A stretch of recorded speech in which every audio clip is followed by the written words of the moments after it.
Hello there, and welcome to the Hawks Nest live stream show. My name is Brandon Cain, and I do thank you for tuning on in as this is your weekly edition of Seahawks Weekly Roundup. There's always some tidbits, stories, updates, maybe a little bit of a tiny preview into the week that is coming up ahead. I always like to catch those things with this type of show. So we're going to go through some of those items here with you today. Appreciate you walking on in. If you hit that like button as you hop on in the door here and have a seat on the couch. Let's cook this on up today. And it starts off with a little bit of some injury update news because that is as important, I think, an issue at all times this time of year as ever. And the Seattle Seahawks get a seemingly increasingly better and better news as far as on the injury front. Nearly everybody is due to be back at some point or other, most likely. We've got some question marks about guys like Riley Mills and whether or not they're going to try to find a way to get him included into what's going on here into this action, this defensive front. But looks like Jaron Reed has turned the corner from that re-aggravation he had of the wrist injury. He's going to be due to coming back around potentially this week, but this is some of this with Mike playing that maybe this week, maybe next week, maybe when I'll let you know. Same is true of Julian Love. He seems to be making very good progress on the hamstring front. So maybe this week, maybe we're going to still have to wait on that one a little bit. We have Quandary Diggs, of course, for some insurance there right now. So we're not exactly in dire straits as it goes. And Tyakata was able to play out last week, but he's due to come back. You're going to get a little bit of Tariq Young coming back in there as well, the wide receiver who was flashing a little bit early on this year. We've got Jalen Sundle at some point. Will be coming back in the mix here at some point soon. So you're looking good as far as all of the injury front goes. And you came out of this last game in pretty good shape, though. We know Ernest Jones is out there kind of pulling along that leg, which makes it all the more impressive that he was named your defensive player of the week. Yeah, Ernest Jones, and well earned on his part with this one, as Ernest was really a guy that came back out there and he gives you that spirit, that Warriors thing you want from the middle linebacker. Goes back to the Butkus and Singletary days and Lambert. You know, it's not just that they're tackle machines. It's not just that they're in there to be the leaders. It's the Ray Lewises, the fiery types. You know, that are just, they're gonna be ferocious and fierce about it. Of course, Bobby Wagner included in that mix as well. And Ernest Jones, I would add to that. He's got that mentality. He's got that generally pervasive spirit you're going to look for in these kind of guys to man the middle of your defense. And he's really carrying the way as a leader. Listening to him talk in the locker room after the game and about some of what he's had to go through. I know it must be especially tough with that knee injury, considering that he had talked about the fact that it had been a couple years prior before he got the surgery this offseason, with working through this injury that just was not going away and was kind of always annoying. And then he was talking about how he finally was feeling healthy and at his best. And then he gets into the season. And he's having as good a start to the year as he's ever had in his career. And yet now the knee thing comes back up. But despite that, a couple of interceptions last week, in the right place at the right time, yes, but also smartly in that right place to make those kind of plays. He's not a guy that's misaligned or out of the spot. He's going to be around the ball.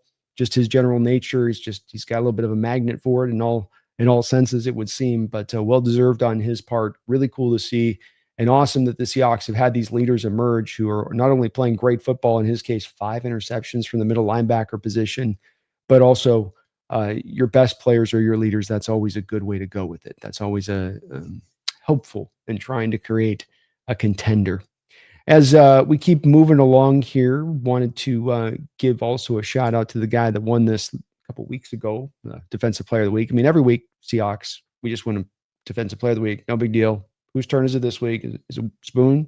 Spoon, you up this week? Murphy, you want this one this week? We got to go back to big. Okay, we're going back to Big Cat. Big Cat, and then the week after that, we'll go Spoon, and then we'll go Murphy. Okay? Everybody's got to wait their turn here on this one. They can only give one of them out a week. But the Seattle Seahawks got themselves another one, of course, a couple weeks ago with Mr. Lawrence. And while Ernest Jones was the guy that won the day as far as Defensive Player of the Week goes with those 2 interceptions, Demarcus was the guy that really made a major impact happen. And I was really surprised going back and looking at the PFF grades when you notice the fact that, well, he was the highest graded player on PFF last week. No surprise there. But did all that damage in only 20 snaps. And that's partly, I think, of why you're getting the kind of play that you're getting from Demarcus Lawrence at this time of point in his career, when so many other players at this point would just not be able to, even if the spirit was there and their body was willing, the health would be there, they'd wear down over the course of a year. But part of the beauty of this team and the potential wonder of what can happen with the playoffs is that you've been able to manage the load snap counts pretty well along this defensive line. I think lately Leonard Williams and Byron Murphy have probably eaten up a little bit more than you would have liked. But then you even have maybe some hope on that on the horizon with a Jaron Reed, maybe even a Riley Mills that you bring in just to eat up 5 to 8 snaps a game and help take some of that load off the back of Leonard and Byron down the home stretch. But you've been able to roll with basically for most of the year, your 4 edges for the most part, or at least 3 edges that could keep the rotations good there. So these guys are fresh and raring to go. And you've got Demarcus playing at his best. You got him hustling on a play like that down the field. I mean, if you play on the Cowboys, I think in recent years, that kind of play, that kind of snap, you'd be like, man, I got to save some of the gas in the tank because I'm going to be out here for another 35 plays in this game.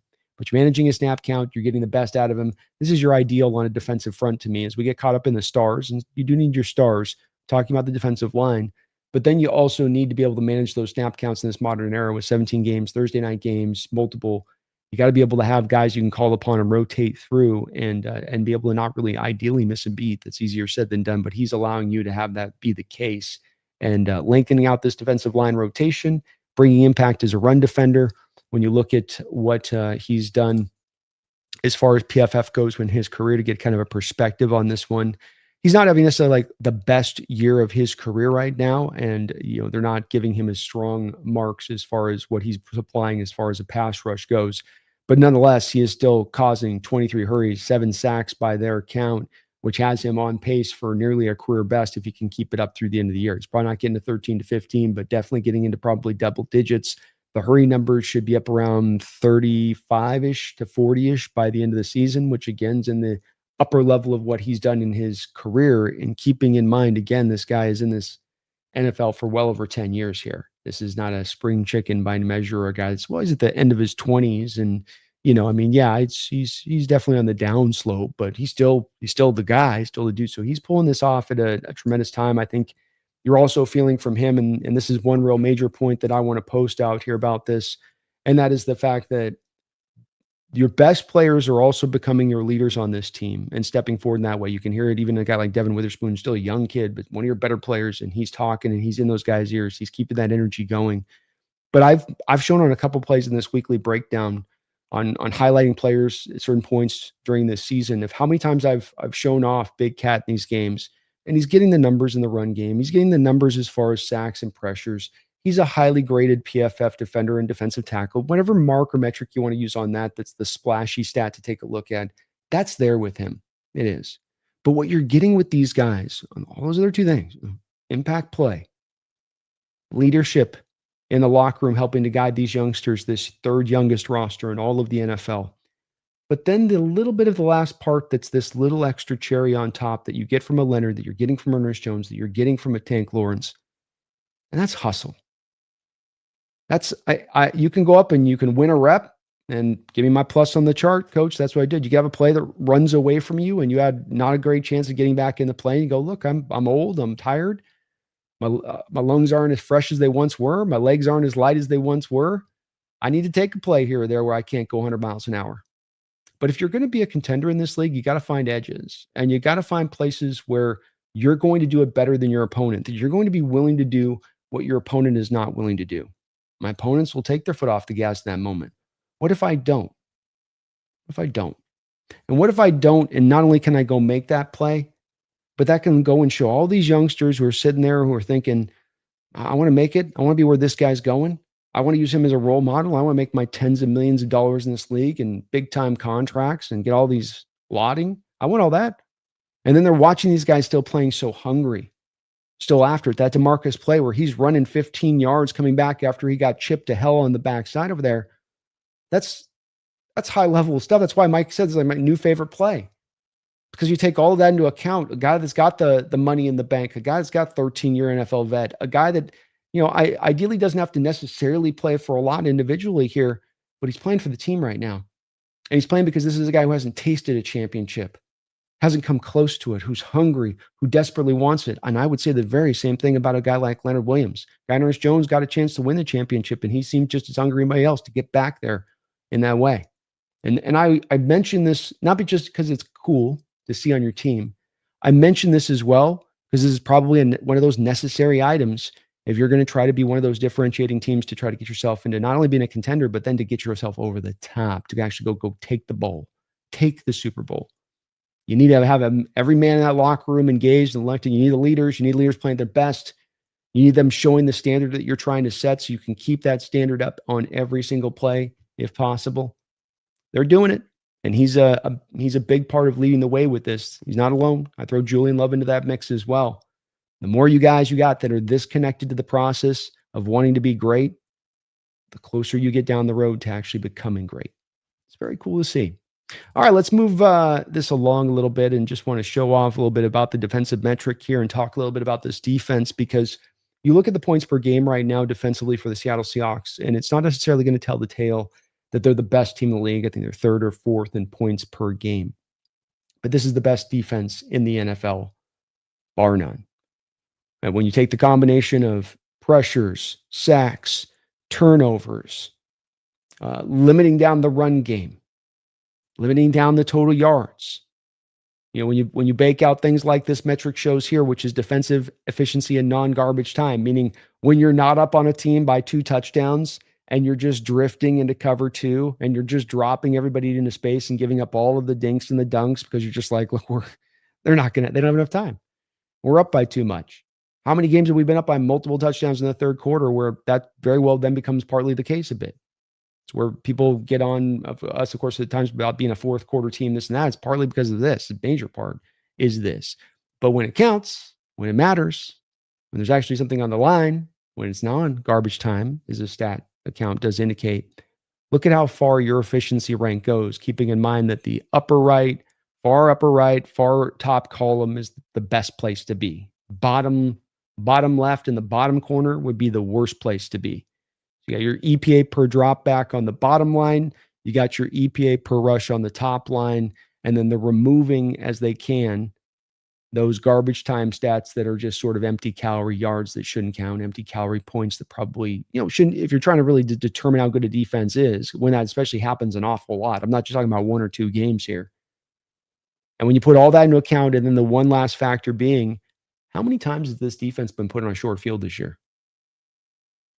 Being that third, fourth they are, I think, right now. Let me look it up just to make sure I'm not speaking out of turn. But how many times has the offense had this defense sitting in a position on a short field? They just did it this last week again. Seems like at least once a game as it's happening. And they're third right now in points per game at 18.1. 16.5 with the Houston Texans is actually number 1. And if you just removed a couple of those, they would easily be the best scoring defense in the entire NFL. You even got the play with, I think we got a kick return touchdown on us. That counts against us, I believe, or as a punt return, one of the two. You got the Sam Darnold play in the end zone where he sacked, the ball stripped out. The Texans, I think it is, recovers it for a touchdown. That counts against your points per game, but they shouldn't count on the defense's back. And you remove that stuff, I believe that they would be below the Houston Texans right now. And this is a defense that just keeps coming together more and more. It feels like every week that the plan is becoming fully more into place, especially as you got that ignition point for me really being Devin Witherspoon back to the outside where he can be at his best, and then Eamon Wari into the slot, taking off instantly from right in there.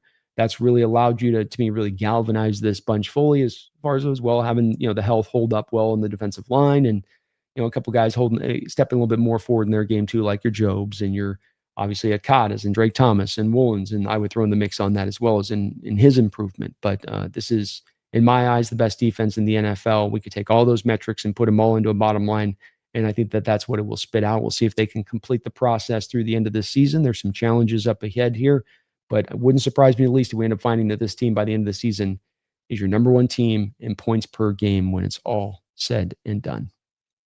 All right, let's get on over here if we can now to the let's pop on over here to some of our segments. I, again, appreciate y'all watching today. If you could do me a favor and hit that like button, it is much appreciated. But let's start off with some of our segments that we roll through here. And let's first take a look at our PFF grades of the week.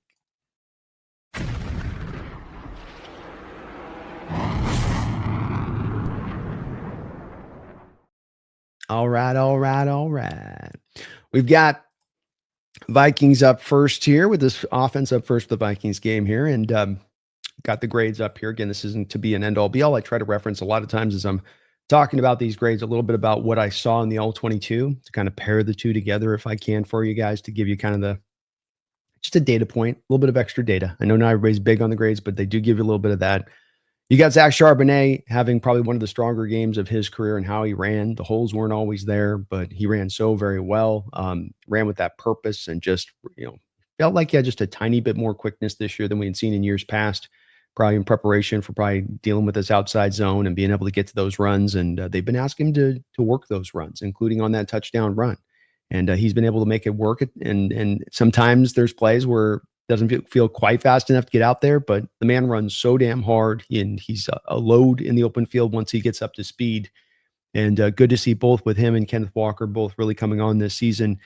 It's always been to me, you've got 2 second-round running backs. You got 2 very talented backs. You just find a way to intersperse them a little bit. And I think Kubiak's been underrated a little bit in not only correcting the run game issues as the years gone along and it's gotten better and better, but really finding the nice balance between those two, as it's very hard to do. And I don't think the prior coordinators did. I think they just kind of went with one guy, and when he got broken, you just, go to this guy. I guess we'll try him. And he gets broken. This is a little bit better way you managed it, and hopefully kept both these guys healthy and fresh by the end of the year. But a great game from Charbonnet. And how about the 87.5 rushing grade itself being the thing that really rose him up there as much as anything else. Cody White did the most he could with the 14 snaps he was given, which is cool to see. He's been one of those guys that you love to root for, these kind of guys, back end roster dudes, guys that have had to fight, claw, and scratch to get onto the roster. And are you going to continue to keep that spirit once you get on there, once you're to the show? And he has done so, made a nice catch and run in this game. In addition to, he's a good blocker as well, underrated blocker. Wasn't greatly great in this game in blocking, but he's not bad. Abraham Lucas continuing to put the finishing touches that we had down the home stretch of his best season as a pro, kind of quietly speaking. A.J. Barner had another nice game. Really, Seattle leaned on him in that second half for some of those outlet passes with Sam Darnold, and that worked really well. Cable Dew's out there for 3 snaps, so don't take too much away from his grade on that. Jackson Smith injured, but didn't have that bad of a day. There was a lot of coveraging drifting into his direction post-snap. The Vikings did make it a point of emphasis to try to take him away as they could. That was very clear in this game, especially watching the All-22. So don't take too much away from that. I don't think every team's going to be trying to take that approach necessarily. As we get down to the bottom end of this, you can see Bradford lowly graded, but well graded as a pass blocker, horrifically graded as a run blocker. This is one of the hot button items right now in the 12th man nation, which is is what to do with Anthony Bradford, and many being tired of it. I think this is like all things in football, that there's a little bit of a gray area on this one that doesn't make it always just so easy for the coaching staff to simply transition away from Bradford. I think that the temptation that he provides you is, and the good reps you get from him is so tantalizing that it just has you overlook sometimes from a coaching staff perspective, those real bad snaps. And it's been mentioned a few times this week already in regards to this. I'm not the first one to mention this, but it's not as much as that snap after snap, you're getting him turning his back, looking back at the quarterback, completely whiffing on a block. And there are snaps and plays where he'll get blamed where it's not necessarily always his fault. But it is that when it goes wrong for him, he gets the ugly win. He gives up the quick pressure. When it happens lightning fast. Whereas you have some of those guards out there that there's going to be, even Zabel's a little bit like this, where they're going to at least initially get that I got you for a moment lock up. I can at least get you for that, to at least just get you for just a second. You watch the Zabel run, or the Charbonnet run, which I'll show you. You get just that. This is a little bit why Zabel's been not as well graded by PFF, as I think they sometimes ding him for the blocks that will slide off of him, but they do tend to slide off him a little bit late rather than early. Whereas with Bradford, it's just early, quick, fast, lightning quick. And it makes you wonder what he's thinking exactly. But he does give you the good reps in there as well. There's always some pancakes throughout the game that he's providing for you in the run game. And you can see the pass blocking grade it gave you here, that as you get those flashy run blocks, and then you get fairly stable pass blocking aside from the ugly rep here and there, it has the coaching staff, I think, hard pressed to move on. Yes, some of this is probably a little bit of, Christian Haynes either just not being good enough, or that the injury to the pectoral is a little more serious and maybe he needs to get surgery at the end of the year. Could be a little bit of that that factors in his work, because you can see with Christian Haynes, when he was out there for 14 snaps in this game, filling in for an injured Bradford, he didn't do any better. Now, he was in a tough predicament at that time with Christian, because they were running the ball, and Vikings knew they were running the ball, and that's going to make it hard to get good blocking grades when they know the play that's coming. You kind of need the defense a little off balance. Darnold was not well graded in this game. I'm sure they're dinging him a lot for the tip passes and whatnot on that, which I don't know about that from a grading structure of things. Some of that's play calling and how that goes back to, but is what it is with it.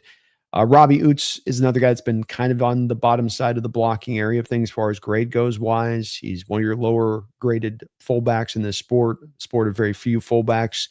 I think he is still a work in progress at that position. He's got a lot of upside, a lot of potential, but I think he is still kind of coming along in that way. Zabel also not super well graded in this one by their outlook of it on his 67 snaps, but what a warrior to come back and play the whole damn game. Still trying to figure out Shaheed too as well. And with Arroyo, I don't know what they're doing with Elijah Arroyo, to be frank with that. I'm just going to say that. I'm going to leave it at that. Don't know what's going on there. Demarcus over on the defensive side led the way on 20 snaps with his 95.5 grade, and what an impact he brought with that 95.5 snaps. Drake Thomas is going to be my underrated hero of the week. You can see partly because with this grade that he provided here, and another grade as we've seen in recent weeks with him, that is more of what we've kind of been able to get accustomed to throughout this season, being that he is well graded all the way around throughout his game, that there's not a spot that they're looking at that's a deficiency right now and saying you've messed up in this part in this game. And you can see even Demarcus Lawrence didn't love his run defense, for instance, weren't enamored with his pass rush on those 20 snaps necessarily. But with Drake, you're looking at him all the way around, well graded. And when you do look at his PFF grades for the year, as I'm putting up right here, and you start from week 1 and you go down to week 13, I think you notice pretty evidently here. It's pretty clear to me that you start him out and it's kind of starting a little bit of a rough road, new starter, getting acclimated, nerves, all that stuff, kind of just getting used to working with Ernest next to him. And then you see as the year goes along here with these grades, as things start to happen bit by bit, we're seeing a better and better grade. You know, we're going from 46, 48, 50 to now we're at 75, 64, 75. Have a dip to a 57, come back right back up over the next 3 games, 66, 73, and 90. And so he's doing a great job. Had his best graded game of the season as well. Why he is my underrated hero of the week. He's doing it in a variety of ways. He's a great cover guy. He's shooting the gap in the run game, getting it done there. He's been outstanding. Ernest Jones, your defensive player of the week, was your 3rd highest graded player. You know, you're having a good defensive day when the defensive player of the week is the merely 3rd highest graded player, not the number 1 guy. Leonard Williams is playing, in my opinion, as good as any defensive tackle in this sport. Not every week does PFF represent that with his grades, but they did here. Cool to see Mafe come out there and provide a good day for what he was bringing out there in his 28 snaps. He's actually kind of quietly a pretty good coverage guy in spot drop space kind of stuff. He does really well with that stuff. I'm sure he doesn't love it because it removes a sack opportunity, but he's good at it. He knows what he's doing with it. Takata coming back like a warrior there after the injury and putting out a nice little grade. Kobe Bryant with another interception. My man's earned himself a lot of money. But simply playing steady football and taking away the ball, those are valuable traits to have at the safety position, and that can make you money as well. Kobe Bryant, Josh Jobe also. Decent game from him. On the bottom side, Mike Morris only got 12 snaps. Didn't do a lot with those 12 snaps. And we've got, that's kind of an end of the game stuff too, by the way, folks. That's a lot of just, everybody's kind of checked out to get that point. But nobody that was getting kind of garbage time play really badly graded. I think you can see in Brandon Peely, there's been some up and down with him in some of his play, I think, at times. And he'll give you like at least a snap a game. But getting back Jaron Reed's going to be a very welcome addition for him to kind of take back over those snaps a little bit, especially take off some of Leonard Williams and Byron Murphy's snap count, which is good to see from this with Leonard Williams. You kept it down to 29 this game, having the dub here, but still with Byron, you got up to 38 snaps, which is a pretty hardy amount. So maybe able to lower that down a little bit into the future, but those are the grades off the defense. Special teams wise, Nick Callerup had a great block the running game. He's really become a monster a little bit in that little quiet monster in that way. O'Connell was good, a special team. I think he made a tackle or 2 out there. Morris has been very solid for you throughout as a special teamer. Kobe Bryant, Ernest Jones made a play down the field, I think down in the punt, which was nice. And Nehemiah Pritchett has had a good year as far as how he's been graded on that side. I don't know how you have Jason Myers at a 60. That one's a little bit of an odd one to me. I guess they're punishing him for the kickoffs as much as anything else. And there was a couple of short kickoffs in this game. So maybe they're getting after him there. But my man made all of his kicks and 250-yarders. Like, what's a kicker got to do to get a 90 grade? My kickoffs? You're punishing me for my kickoffs? Look how much the kickoff grade weights over the top of the field. I don't I don't get the I don't get the special teams grades. They're a little beyond me. I don't think I'm smart enough. I don't think I'm brilliant enough to understand what the hell or how the hell they're coming up with these numbers. My goodness. All right, let's keep it on moving here. Moving. And let's get over here to that underrated hero of the week. I was just talking about that man, that myth, that legend, that growing little diminutive demon, that Tanzan- Tanzanian devil. Is that how you say it back in the day? Let's look at our underrated hero of the week.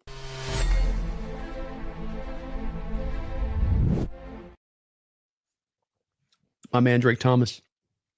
What a revelation. What a revelation he's been. Showed it here. Man's up to a 69.8 overall PFF grade. He's being well graded in every aspect of his game and having multiple games where that's the case. You can see this the Washington game, for instance, which was much of the same way.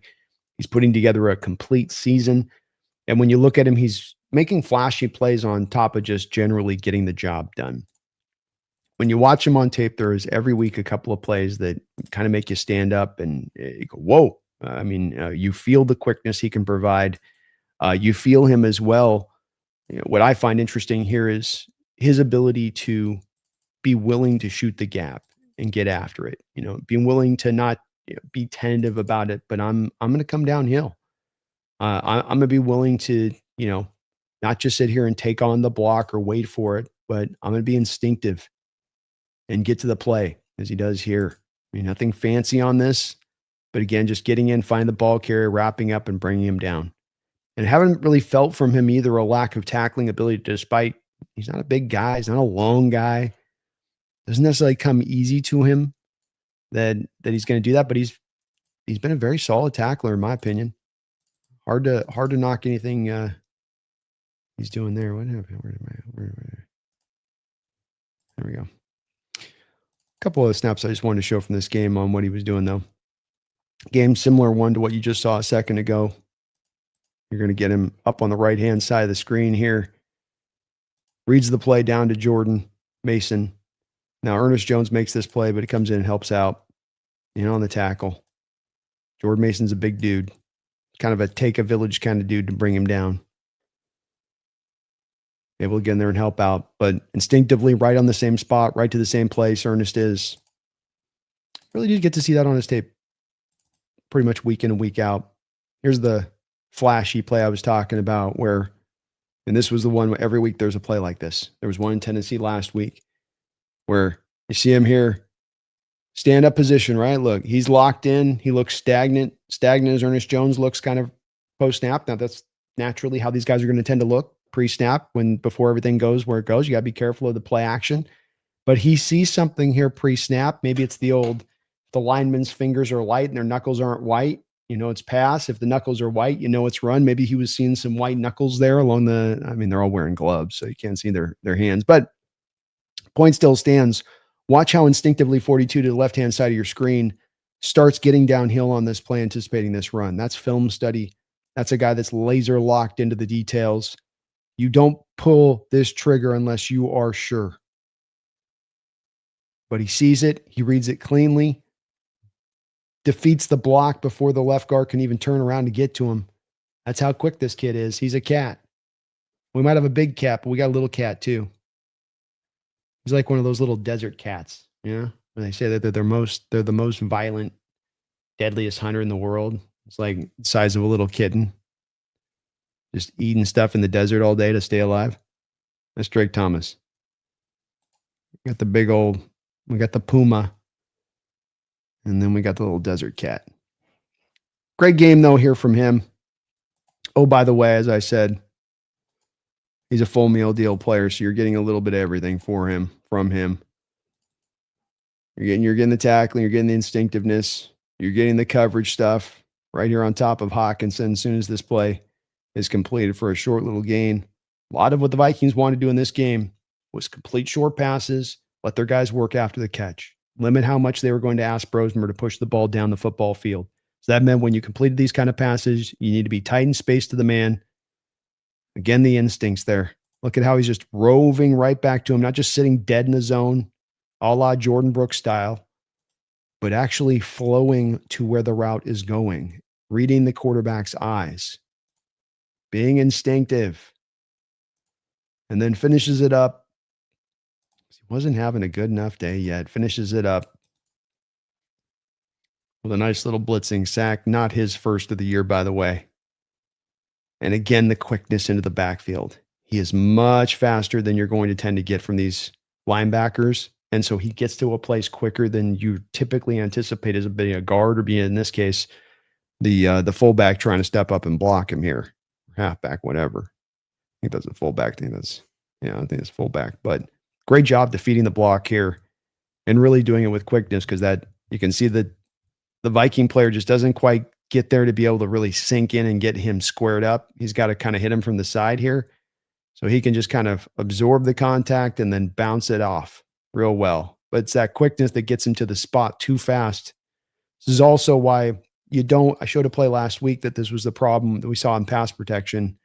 You in pass protection have your running back having to run back to the blitzer across the quarterback's face post snap. Something has typically gone wrong in how you set up your pass protections prior to the snap.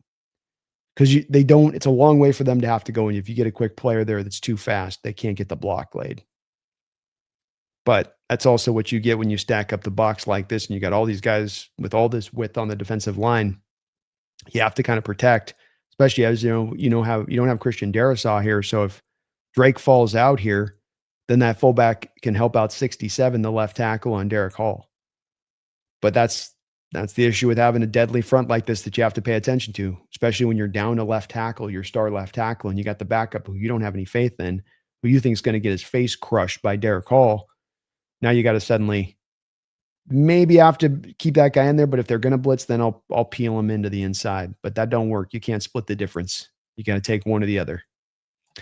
Drake exploits that here. Nicely done. Hell of a game by Drake. Well-earned grade. Hell of addition. Don't think we got another year of contract under him. He's going to be probably a free agent. And like a couple guys on this roster, he's making himself quite a bit of moolah.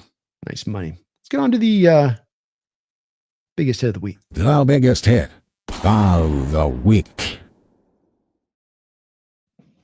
Now, for a while, I was going to maybe go with the Demarcus Lawrence hit. Coming back on the running back, bringing down the arm. It's a unconventional hard hit because it's him not really hitting a guy with the shoulder pads, but you could see once he struck Aaron Jones, Jones was writhing on the ground and left the game, I believe, at that point. So it was a pretty good little hit there, and I wouldn't have wanted to be Aaron Jones. You know what I mean? That looked like it hurt. And DeMarcus has got those big old arms that look like they're twice the size of a normal man. So it's like, that thing's got to weigh like 35 pounds a piece. That's what they look like, It's like, I don't want to get hit with a 35-pound arm mallet. That would hurt. No, thank you. But then I was able to find a better play. Always on the lookout for a little bit one more. And we got it actually supplied from our guy. And of course, then I didn't pull it up. Where's my hit of the week on this? Oh, darn it. Oh, I lost it. Thought I had it here and I don't. Well, it was supposed to be. So the Hall hit's a good one. Maybe we'll have to go with the Hall one because I guess I didn't have the clip prepared here. It's the Hall clip, of course. Coming back through, giving a nice little, here you go, Sally. Little rake there, knocking back. But it was a Walker hit I was going to want to show you. And I guess I didn't get the deal done. Okay. Well, I dropped the ball on that one, didn't I? Yes, sir. Yes, sir. I think I can bring it up here, though. Do it live. All right. Where are we at here? Yeah. Probably hard to do this live, I'd say. Oh, I thought I had it here somewhere, but I guess I don't. I guess I don't. Yeah. Can't do it live. We'll show it for you guys next time. But Walker took a guy out on the sideline here in fine fashion this past week. Very impressive play. Wish I could show it to you because I wanted to show it to you, but I'm going to find it here because I want to show you guys this. I can't hype it up and not show it. That would be lame. Very lame. You can't look at this stuff live. Bump, bump, bump.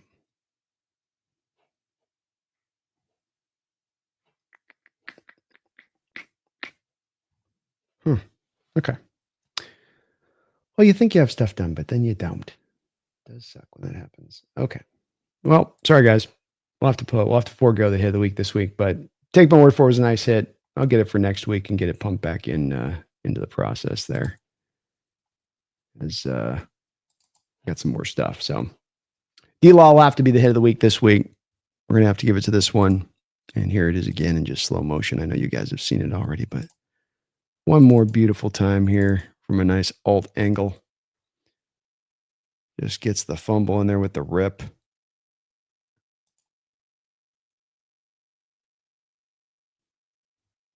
And I don't know what he actually heard on Aaron Jones, but something got hurt on Jones.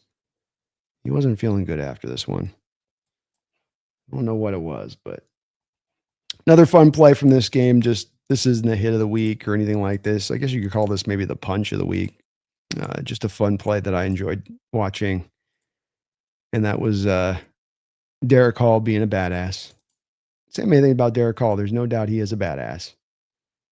And he decides to chuck the poor fullback in this game. He had a hell of a day today. He was dealing with a physical ass team today.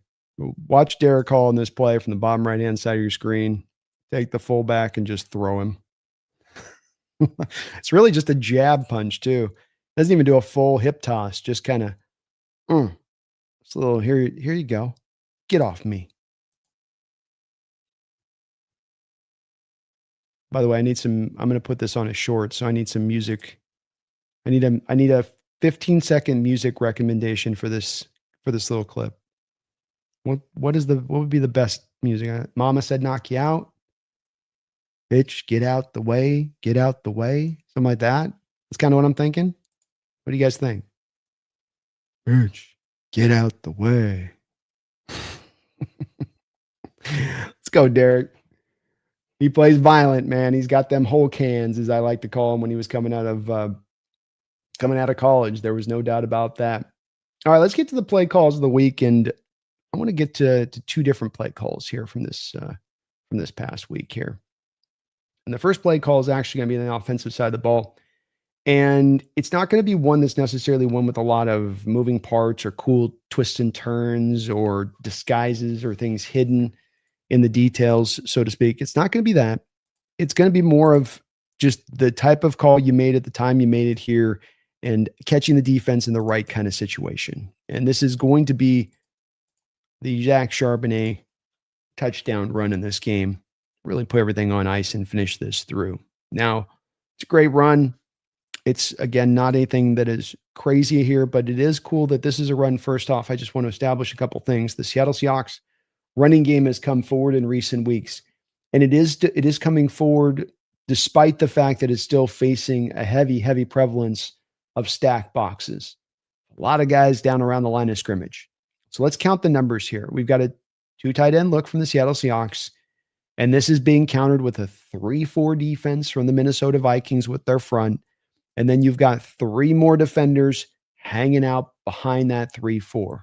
You got the receiver over there with Cooper Kupp, and ideally here you'd love to have Byron Murphy, the bottom corner here, come over to Cooper Kupp's side of the field. But the Minnesota Vikings here have been able to say, hey, no, we want to make sure we're taking away the run. And this is what I love about this play as a play call is that just because they stack the fronts, just because they decide that they're going to do that, does not mean that then you just decide I'm not running the ball. And this is the benefit of sometimes staying consistent on hammering that run game because it can break through on these fronts. You can get the timing of it just right. And what is nice about this, the old Shanahan kind of scheme of this run style is that it's so kind of quick hitting or to hit at a certain timing point to where you hit the timing point, as long as those guys aren't in that space you're trying to hit, doesn't need you wham blocking these guys off the line of scrimmage and road grading them down the field. It could be just you pin a guy out of the play, you shield a guy out of the play for just a momentary second at the right time, and all guys do it at that point, and you've got the win. Let me show you that here, and that's why I like this run style of this offense versus the one that is relying upon those offensive linemen that have got to get into their guy and I got to move this guy, and he's big and he's strong, and I can't move him. Versus just pin a guy, right? Just pin this guy that way. Flip my hips around. Wheel around. Oh, he's pushing me and back's past me. Maybe he's pushed me a yard, but the back still gets past my back before he can get into the play. So watch what I mean here on this just a little bit. And play the play one more time again, just full speed so you guys can just kind of see as it is. Nick Callerup is, of course, the star on this play. And what he does, that's going to be your guy behind 88 Barners. So he's standing up as your H-back tight end here off ball. What he's going to do that's really cool here is the first kind of center point is that he's going to get the double team laid in nicely with Barner on the edge, blow the edge out. So the edge has been completely collapsed at this point with that block, but then still have the quickness and the understanding of the timing to get back down now to go get up on that safety and get the hat over there on him. So it is Nick Callerup that leads the way here. But what you're also doing is, despite the numbers being so heavily to the side, because with the Seattle Seahawks, they've got their 5 guys on the offensive line, then they got their 2 tight ends. So for this 1, 2, 3, 4, 5, 6, 7, 8, you've got your essentially 7 guys for their 8. So you don't have the numbers game necessarily working in your favor here to have a free blocker. And if I went halfway down this field to one side or the other, what you would see is the Vikings basically have balance on this field to both sides here and how they have set this up. But we come back down to that timing, and the blocks don't need to necessarily be sustained in the running game. Just get that initial win. And this is part of the crappy part about Bradford getting so many of these quick losses, especially in the run game, is get the quick win. And that's all you really sometimes need to do in this offense as far as the run game goes. And what you see, watch Zabel on this play, for instance. Is that a long sustained win by Zabel? No. The best thing on this play he does is release once Charbonnet gets to his outside shoulder so he doesn't get a hold call here. Hands get out wide, still loses the block, but because he gets the hat on the hat initially, he creates a little bit of that initial collision. He's able to cause that guy to have to be busy with that just long enough for Charbonnet to get outside of his outside shoulder. I'd say the same thing is true of Charles Cross. Just you make sure you're at least get in front of the guy's way. He's coming down in space in front of the linebacker. He makes the linebacker go away to get around him from where the play is going. And you can see that the timing. So 67's Cross. He's going to get down to linebacker 55. The linebacker goes to Cross's right shoulder, wheels around it. Instead of taking the inside shoulder route, and this is Cross being smart, I'm going to look at Cross's leverage. It's to the right outside shoulder of the Vikings defender. So what he's trying to do there is I'm going to take control of that inside leverage from you and make sure once I take contact, I'm going to pin up and I'm going to get me between you and the ball carrier as the ball carrier is going around me. Defender anticipates this. So he says, okay, what I'm going to do is I'm going to wheel it around your right side. But that's going to take a little bit of time because that's not a direct path to the ball carrier then. That's a round path to the ball carrier. So when he goes around it, when he's taking that step to his left, that's all it takes with the timing of the play because you've told your running backs to be quick to the hole, to not waste time, to not stutter step, to not bounce around, get downhill to that outside zone hole, go and hit it hard. And that's what he does. And that's what allows him to both get past Zabel's guy and then get past the linebacker block that went inside on Cross here. So nobody gets like any true crazy wins here aside from Barner and Callerup on the double team and then Callerup down the field on the safety when he gets him and takes him on a nice little ride down the football field. What's cool here too is even at the end of this, another block where it's just simply go and get in front of the guy's way. If that high side safety there cannot be quick enough to react to getting over to the run play, you've got Cooper Kupp coming downhill to try to go get to that safety. It's almost an impossible block if the guy reads it true and is instinctive and gets down to the run play to that side of the field. But if he takes a beat, which is just what you see here, watch the safety take a beat to read it. He even kind of bounces, oddly enough, bounces to his left. See that bounce to his left? Just takes himself out of the play completely. But then this allows Cooper Kupp to get up there. And he doesn't lay the block, but he's got to worry about Cooper Kupp at this point, right?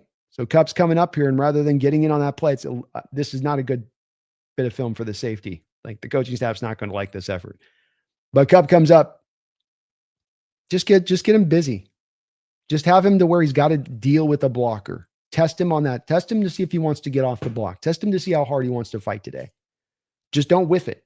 Just get a hat on it. Just hold him up a little bit. It's what I might call this rushing attack at times. Just hold them up a little bit. You don't need to blast them off the ball. That's great if you can do it. Just hold them up a little bit if you can. But a great little run play. My play call of the week, as much because they know the run play's coming. You don't overthink it. You keep hammering away at this type of thing. You got a talented back in a Charbonnet, a talented back in a Walker. They will eventually bust through. Nice play call here. Beautiful run by Charbonnet as well. Fights off that first tackler, gets out of the ankle tackle, and cake walks his way on in. All right, let's get to one more of my play calls here of the week that I want to discuss, and this is going to be the defensive one. Okay. You're a rookie undrafted free agent quarterback. Traveling out to one of the more inhospitable, maybe the most inhospitable, can't say the word, tough place to play in the NFL. And you're coming in your first start. You're maybe a little limited. You're not the biggest guy. You don't have the biggest arm. Then you're going up against a Mike McDonald defense. And your head's swimming throughout the day. And then Mike trots out on a third down. This look right here. And what I want you folks to do before I run the play on this is I want you to tell me what exactly you think the coverages are going to do here. You've got off corner coverage on the outside. You've got a 3 safety look to depth, including, I think that's, you got Witherspoon out there playing safety at this point. Now, this is third and a long play, like 13. But tell me you don't have Brosmer just freaking out about where he's going to go here, because what he's being told here is probably, I'm going to take something short here and I'm going to go after that and then hope my guy can yak it up and go get the first down, because I'm not throwing into the teeth of that. I'm not, those guys are going to be all over the place on that backside. But the winding look that you give him from McDonald's perspective, and you're running Byron Murphy standing up as a spinner roll in the A gap. You've got then Leonard Williams on the other side. You're only running the front 4 on this, so this isn't a stack box look necessarily where you're doing some of your typical stuff you'll do on third and longs, and which is all the more probably throwing them off here. And in fact, I want to say that you have been running some stack boxes prior to this on the third and longs. This is the first time in the game that you just ran the pure, 4 down fronts when you had them in like 3rd and 8s, 3rd and 9s in this game. Watch what this secondary rolls post snap though. How do you process that as you're seeing that post snap? And this is as your pocket is breaking down with instant pressure. So post snap, you get basically a cover 3 with the corners on the outside and the single high safety. So it turns into cover 3. And then you just have your 2, kind of like just your 2 robbers in the middle of the field there with your other 2 safeties in Okada and Devin Witherspoon. So those guys are there eliminating, what you'd have is a vulnerability in cover 3 would be the seams, because your corners are dropping to depth on the outside. They're taking away deep balls. And then you've got your single high safety drop into the top. And then oftentimes you're going to have that other safety there is like he'll run like a little buzzer stuff where he comes up into the middle of the field to kind of rob those routes into the middle of the field. Think like to the Darnold interception, the first one he threw a couple weeks ago in the Rams, where that safety was buzzing up to come and make that pick on that first one, kind of reading it and coming up. Well, you completely eliminate, if you have a safety come buzz up on a guy, there's still the potential of one of the seam routes could be open there. Here you take care of this and you close this down to where both seams are closed up. All the depth stuff is closed up. On the front side, you're running a twist here with Byron Murphy and Leonard Williams. Byron Murphy kind of does the dirty work to just get upfield and allow Leonard to swing around. Vikings actually block it up well, but you still end up with pressure on this play because Demarcus Lawrence is just a monster off the edge to try to contain. And that's Brian O'Neill, a very top end right tackle he's taken on there, but you can see at the top of the screen, he's got his hands up. So he's blown his hands apart here with Brian O'Neill. Like, look at those hands go flying up of O'Neill. It's not gone good for you technique wise if a defensive end can get the hands to go up like that. You've probably lost control at that point, I would say. And so Brosmer drops back, looks to his left first up because he wants to go to that seam, hoping that the Seahawks are probably going to drop to depth. They're squatting down on the seam route. He goes, oh, hell. And he's feeling the pressure of Hall coming up. And then he's got Lawrence coming up off of his edge. So he's got to step up into the pocket. He's got no underneath routes here. They're trying to go get the first down with the Vikings here. The play calling didn't always do him a lot of favor in this one, especially as the game wore on a little bit. And then there's nowhere for him to go. He's got the running back had to stand in protection. Everybody else is running to the depths of the routes. Seahawks have this completely covered up. But I love how you don't just run like a cover two here, like a lot of teams might, where you're going to trail and run the cover two, and there's still that whole shot that opens up on that in that coverage to go get the first down. Like there's still a theoretical spot in running that kind of coverage where the first down exists. I liked as well. You don't run cover three and just over blitz everything and still then leave the holes for the first down to be gotten. In doing that, you've completely eliminated any throws to the sticks, especially considering even with just 4-man pressure fronts, they're going to get home fairly quick. Great anticipation call of what you're dealing with on that offensive line, how easily they're getting after that quarterback, how he's in over his head. He's going to very rarely see 3 safety looks. So when a quarterback's looking out there in 3 and seeing 3 safeties high, especially when he's got to throw to depth, that's going to have a quarterback just naturally confused even on the best days. Even a quarterback that's played in this league for a lot of years. Say nothing for a rookie, undrafted, rookie free agent quarterback who's got to go, okay, what's happening here? And while this might look somewhat where you could make the read of cover 3 because the corners are in off coverage and they already look like they're dropping in depth, Mike does so much in his playbook to make things look one way and then flip it back the other way that just because that's naturally the way it would tend to go and naturally the way that it win this play, he kind of mind tricks you a little bit into thinking like, well, maybe they go post snap, they drive up into like a trail on the receiver, that they haul ass up on the receiver thinking we're going to try to run like a little slant and they're going to try to jump the route on that. You start thinking about stuff like that with this defense, but great play call.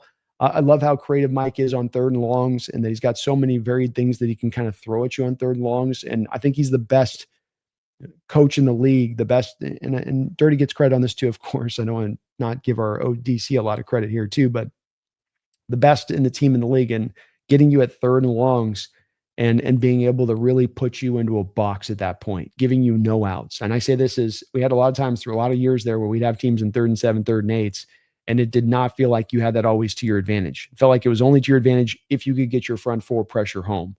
That's not the case with this type of defense and how we try to run it. And it's very, very, very impressive. So there's my 2 play calls of the week there for the Seahawks, and it keeps us motoring along here into our next segment, which is our last one here.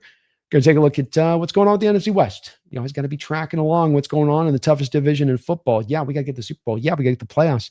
But we got to take down this division first, and my goodness, it is not getting any easier.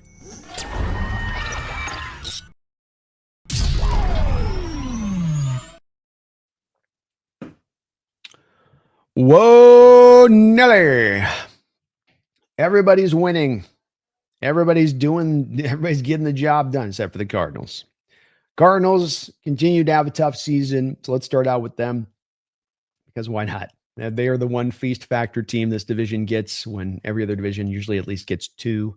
The toughest division football maintains, and the Cardinals, again, while they did lose this last week, stop me if you haven't heard this one before, they lost this game in very short order, 20-17 against the Tampa Bay Buccaneers. So taking you through the losses this year for the Arizona Cardinals, they lose 16-15 to the Panthers. They lose, or to the 49ers. They lose 23-20 to Seahawks in the first game, 22-21 to the Titans, 31-27 to the Colts, 27-23 to the Green Bay Packers. The one game, there's 2 games in here where they got sandblasted, us and the 49ers, us 44-22 and Niners a 41-22 game. But then the last 2 weeks against 2 high-quality opponents, Jaguars and Buccaneers, just barely losing it. I mention this because, look, I mean, the Cardinals are going to potentially be in a position of going and looking for that new coach this offseason. They're probably going to come back with Jacoby Brissett next year. But this is a team that's not necessarily that far away when you consider how kind of close they've been at times here. There's a lot of good parts to that team. And I think in a lot of other divisions right now, this is a team that might have 6 wins, 7 wins, might be actually pushing the playoffs if it wasn't so tough. The stretches that they have to go through, and it's not going to get any easier for them as they still have to play the Rams twice down the stretch of this season. But it's going to be interesting to watch what the Cardinals do here as we move on in the future. Moving on from Kyler seems inevitable at this point. There's some dead money you got to kind of sustain at that point to move on from him. Can you find a trade partner for him? I'm highly skeptical on that side of it. Been a tough year for the Arizona Cardinals, but they are better than their record does indicate. The San Francisco 49ers also just that zombie team. They've got eyeballs falling out, an arm drops off, no more toes on their feet. Just Brains. Every week they find a way to go through. We thought going into Cleveland on the road, place where Cleveland is not a good team, but does tend to be a pretty tough team to deal with on the road. Not against the Niners. Niners took it to them pretty easily, pretty handily in this game. No problem for the Niners. They keep winning despite all reasons why they should not, considering the injury situation they've had to go through this year. Shanahan has no doubt, in my opinion, done the best coaching work of his career with this team and where he's gotten them. Robert Saleh has absolutely earned himself a chance to be able to go get a head coaching job this offseason and to be considered one of the top candidates that's out there this offseason when it's all said and done. I think he's really done an impressive work here because that's a Niner team that's been down so many bodies. Michael Williams, Fred Warner, Bosa, innumerable guys that we could add onto that list, but they just keep coming out, keep getting it done, keep finding a way, and we've got to play that team at the end of the year. And I put another hat bet on the line, folks, so we got to get that win at the end of the year. I went crazy and went with the hat bet, so we got to find a way here. We got to find a way in that game. The Los Angeles Rams were also able to go out there and get themselves a win in this one. Or no, sorry, not a win. What am I thinking here? A loss for the Rams, which worked out in the Seahawks' favor, of course, wonderfully and beautifully. I don't know what I was thinking there. Rams lost to the Carolina Panthers, a game where Stafford had a couple of interceptions early on, a pick six to former Seahawk Mike Jackson. And they were able to just kind of pull it out at the end with a throw to Tetaroa McMillan. Carolina Panther team that you get on the road can sometimes be a bit different than the one that you got to play if you get to play them at home. We got to go play on the road against them in a couple weeks. But this then opened up an opening for our Seattle Seahawks here. And the opening is the potentiality of the Seattle Seahawks able to go get both the number one seed in the NFC, which means home field advantage throughout the playoffs, and a bye. That is such a huge factor to have in your back pocket because there's only one of them in each conference. The 3 times you've had it before in your franchise's history, you went to the Super Bowl. Cannot be understated how important this could potentially be for the Seattle Seahawks. And I believe that right now, they are the controllers of their own fate. It will be hard. It's not a simplistic go on a quick, easy run for 2 games, win 2 of 3, win 3 of 5. It ain't that type of situation.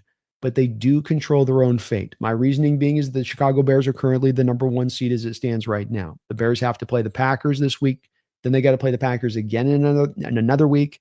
They got to play the 49ers, and they got to play the Lions. There is another loss on the Chicago Bears schedule.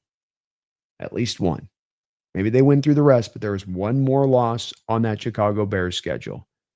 So if you're Seattle Seahawks, in anticipation of that, can go and beat the Falcons, beat the Colts, beat the Rams, beat the Niners, beat the Panthers. Yes, it will be hard. Yes, that'll be 5 straight wins in a row to finish off the season against pretty high-quality opponents.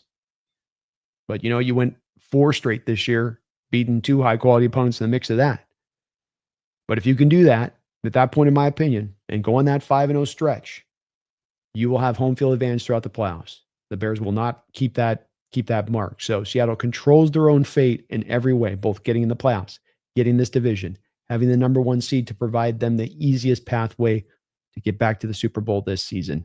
Going to be hard, but I'm telling you, there's my drop. I'm telling you. So you're telling me there's a chance? I'm telling you there's a chance. Telling you there's a chance. All righty. Pop over here with you guys and see where the fellow 12's head's at today and how things are going. Again, do really appreciate everybody watching today. If you can for me, please do hit that like button. It does help this channel grow and show. And we are a shower, not a we're a grower, we're a grower and a shower. Yeah, we're both those. True to that blue, 1 to that 2, Hawkaholic. What does chasing edges supposed to mean? Laughing out loud. It's a great question. I actually have an answer for this. I don't think that it's a jokey. I don't think it's like a schlocky thing or something that doesn't mean anything because it is so generalized. And I can understand why it might look like that on the surface of that. But the NFL was one where this is a league where everybody is doing a lot of the same stuff all along the board. They're all pushing down the line in the same way and being cutting edge as they can be, embracing analytics, embracing GPS, the training systems you have in place, how you how you deal with injuries, how you deal with getting over injuries, how you do preventative injury stuff, how you scout, how you just, there's so many little things in there that are, everybody is really trying to push to the nth degree to try to be at their best and to go win the Super Bowl, right? That's one of the reasons the sport has so much parity within it. Maybe not as much this year, but most years that's where it tends to be. So what you're trying to look to do is to find specific areas where you're going to be better than the rest, where this is something that we differentiate ourselves from everybody else. This is some place that we're willing to do something other people aren't willing to do because we're going to make it a point of emphasis and we're going to make ourselves better at them than this, and find as many of those edges as you can, those specific things. So I was referencing it earlier in the show, True Dat, to Leonard Williams or to the hustle of a Demarcus Lawrence. I think there's a lot of teams out there that will have great players like these kind of guys we have, and those great players wouldn't show that same kind of hustle. And that's a little bit of an emblematic moment for me of how they're showing their leadership too. And that the leadership is another part of another edge, another place where maybe other teams have the talent, maybe have the talent blooming at the right time, but do they have the leadership in the locker room to bring it all together as kind of the final phase to becoming a great team? I mean, that's the last part that a lot of players talk about, a lot of coaches talk about, to the team taking that final step, is those leaders emerging in a major way, and then them being your best players. And then them, if you have a standard of play, that they show that standard on the field in that way. So that's one of those places of chasing edges. Let me give you a place on the front office, True Dat, on this, okay?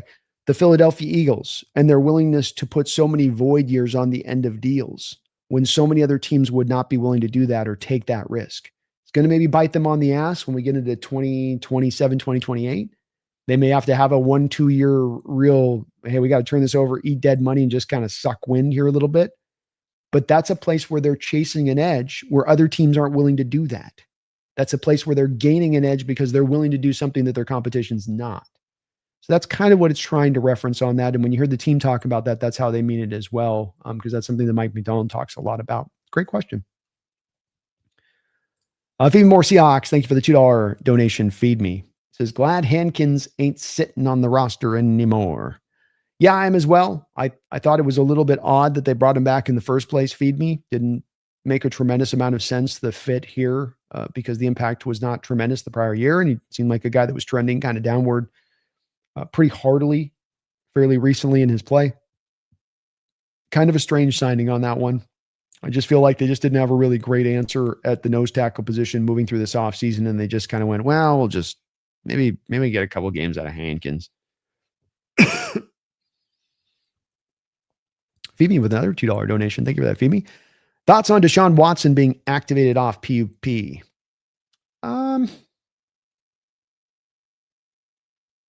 I mean, I don't know. I'm not sure with it. I don't think that they're going to try to play him at this point. Maybe there's a thought of like, well, let's have him run out there one last time and see if he can have anything in the tank left on this. And, if he can, then we've got a little bit of maybe a reason to maybe try to reclimate this into the offseason. But where everything seems to be headed on this one is I think that they're finally in a position where they're going to be able to move off of him this final offseason. But that being said, it still is going to end up costing them a grip of money to do it. So, it's also one where you're like, yeah, they'll probably move off of him, but there's also a lot of reason there right now to try and,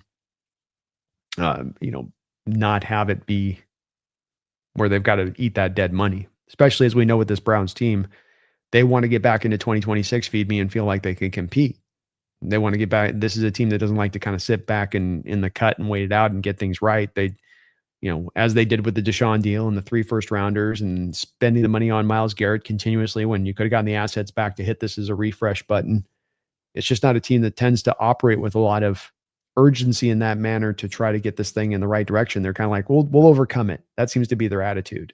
So they want to keep Deshaun probably on the roster beyond this season, but to do that, they have to have a little bit of better play than what they've seen from him prior. Otherwise, you got to just eat the $50 million and call it a day. But it's a desperation situation. It's not like there's a great wide range, in-depth plan in this whole situation. It's just them trying to it's a salvage project at this point from their perspective, I'm sure.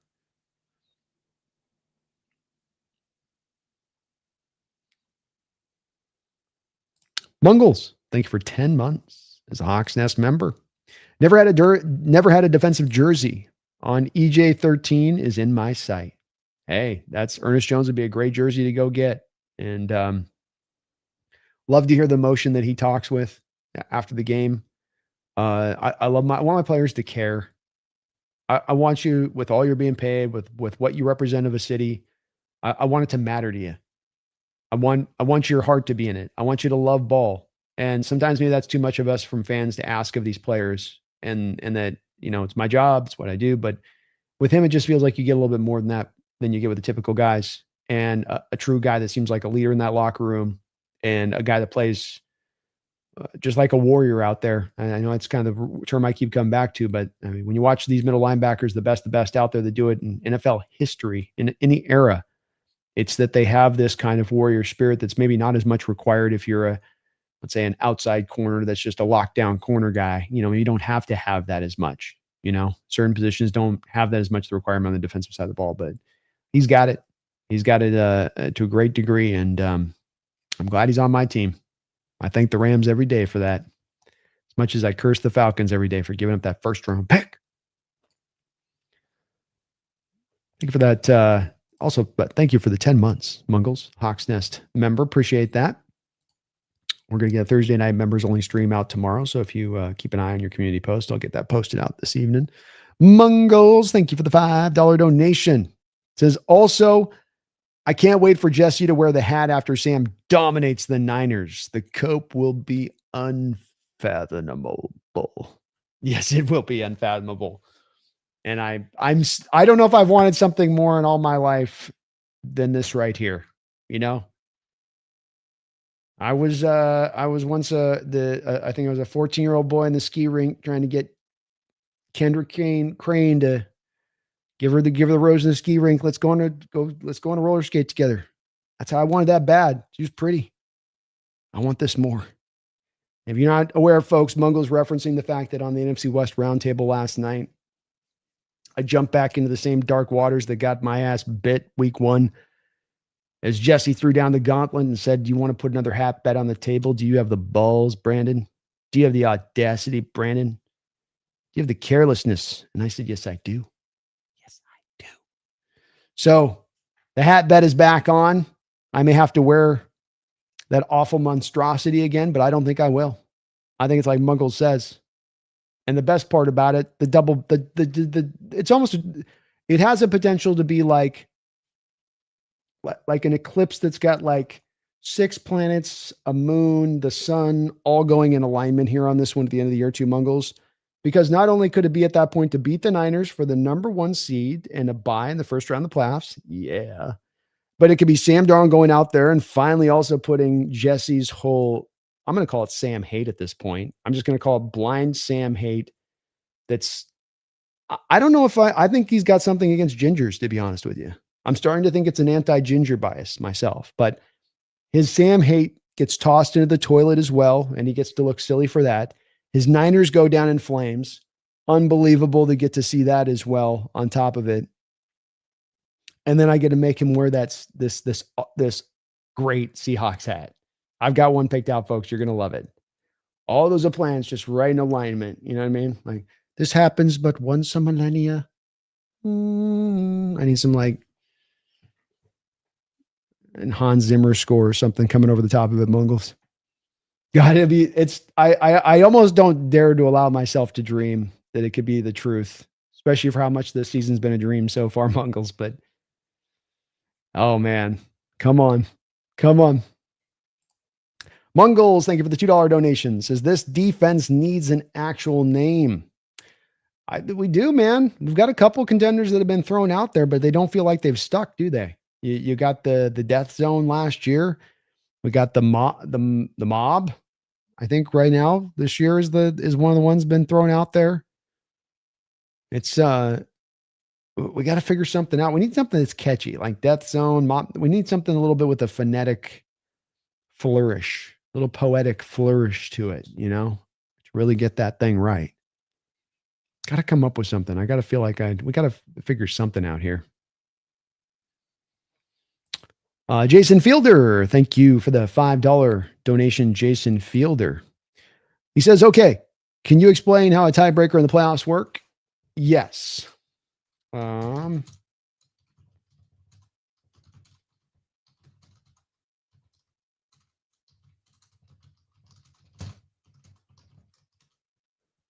Yes, I can. It's a great question there, Jason. So,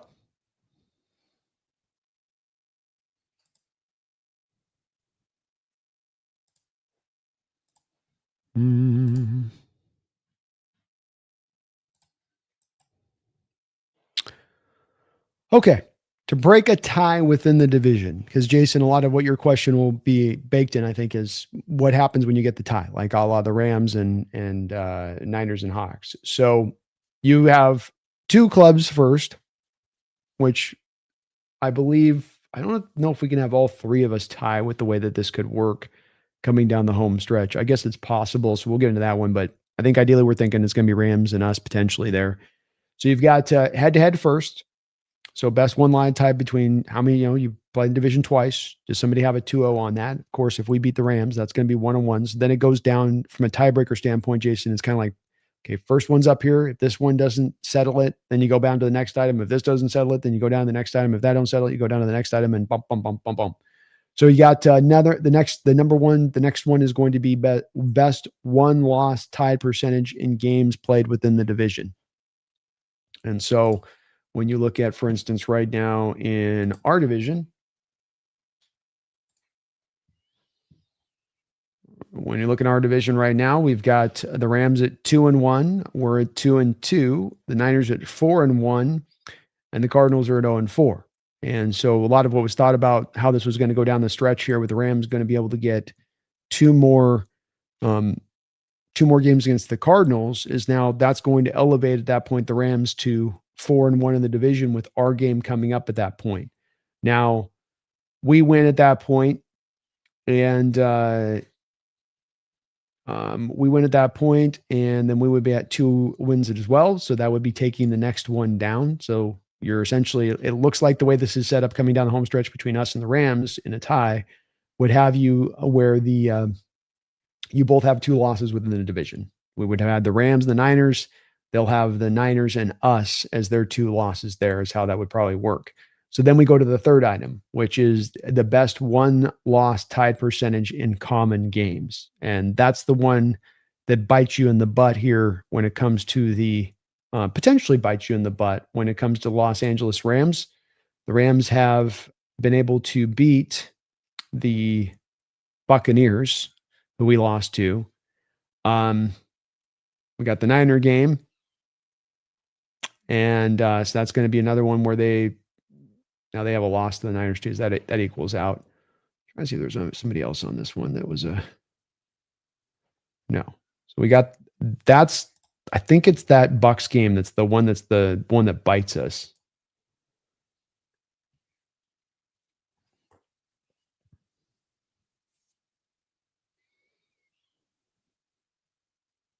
Yeah. So it's bit us right now as it currently stands. If we beat the Colts and then we beat the Panthers, then this tiebreaker right here that I'm talking about, this third one, best one loss, would also be the same.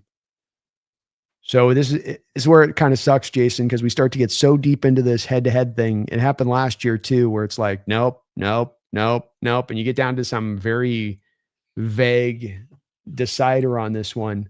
But that would be that you'd have to be both the Colts, of course, and the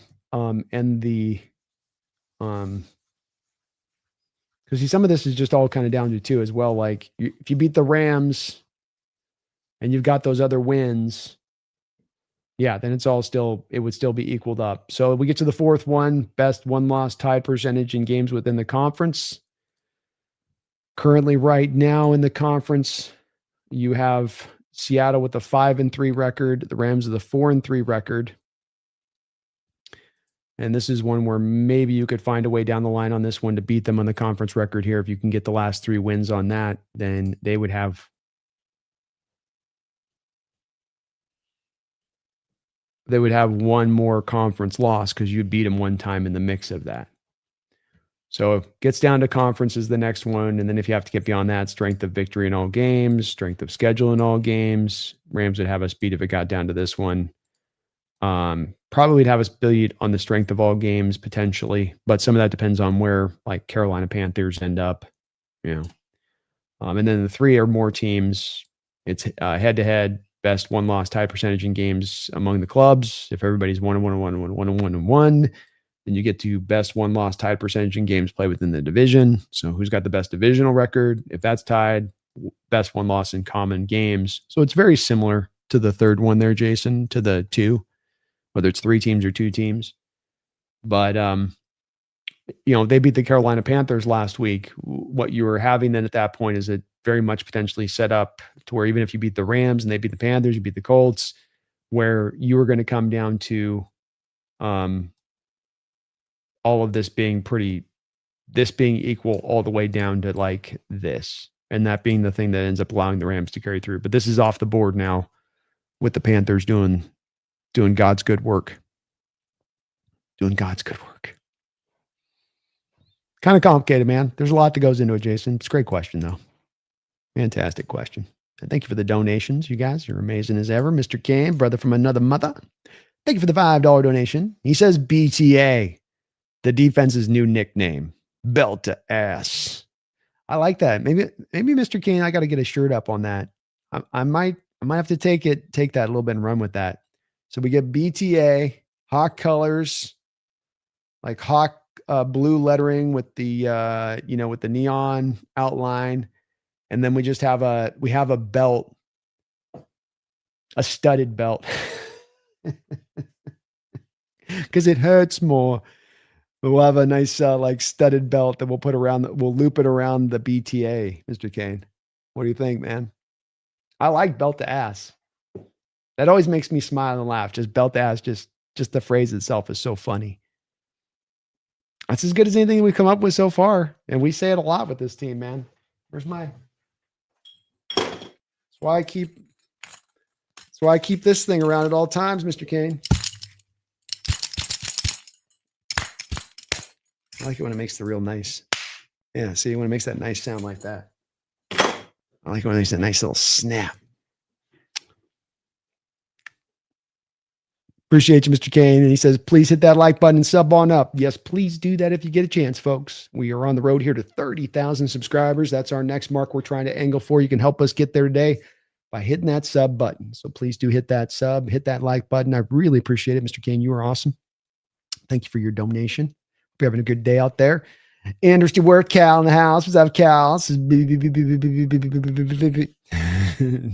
you, Cal. We need a few Z's in there, Cal. Appreciate a couple of the $2 donations as well on them there. Very kind of you. Very kind of you. It's good to see you in there, sweetie. Hope you're having a good day. Well, let's pop over here to you guys in the chat. See where everybody's head's at. I can go super long today because I got a little bit of a family dinner we're going to be doing tonight. But hope everyone's having a good one. Let's see where my 12s are at and how everybody's head's at and where the confidence is at coming in this game. Got the Falcons coming up this week. It ain't going to be easy. See what's up.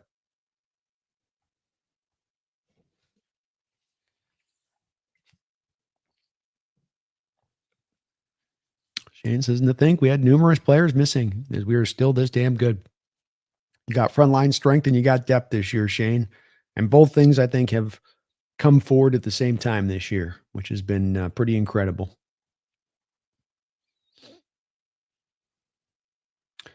Ravens just extended Mark Andrews. Interesting.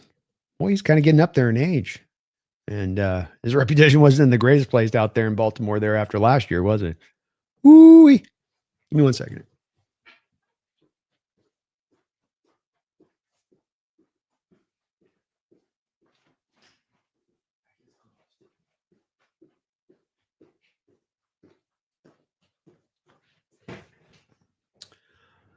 Nicholas Newton. Hello, Hawks friends. Hope everyone have a good holiday. Happy holidays, Nicholas. Alberto in the house. Hello, Alberto. How you doing, man? It's good to see you. Nicholas, yeah, it's been a year. Time flies when you're raising half a football squad. Yes, it does. I imagine it makes it go by quick. But a good quick. Brian says Roundtable was fun except for one more from a team outside. It was not like we had somebody who was lively in the chat last night. Yeah, was it a Dolphins fan? Brian says yes. It sounds like We got some Dolphin fan in there feeling themselves randomly.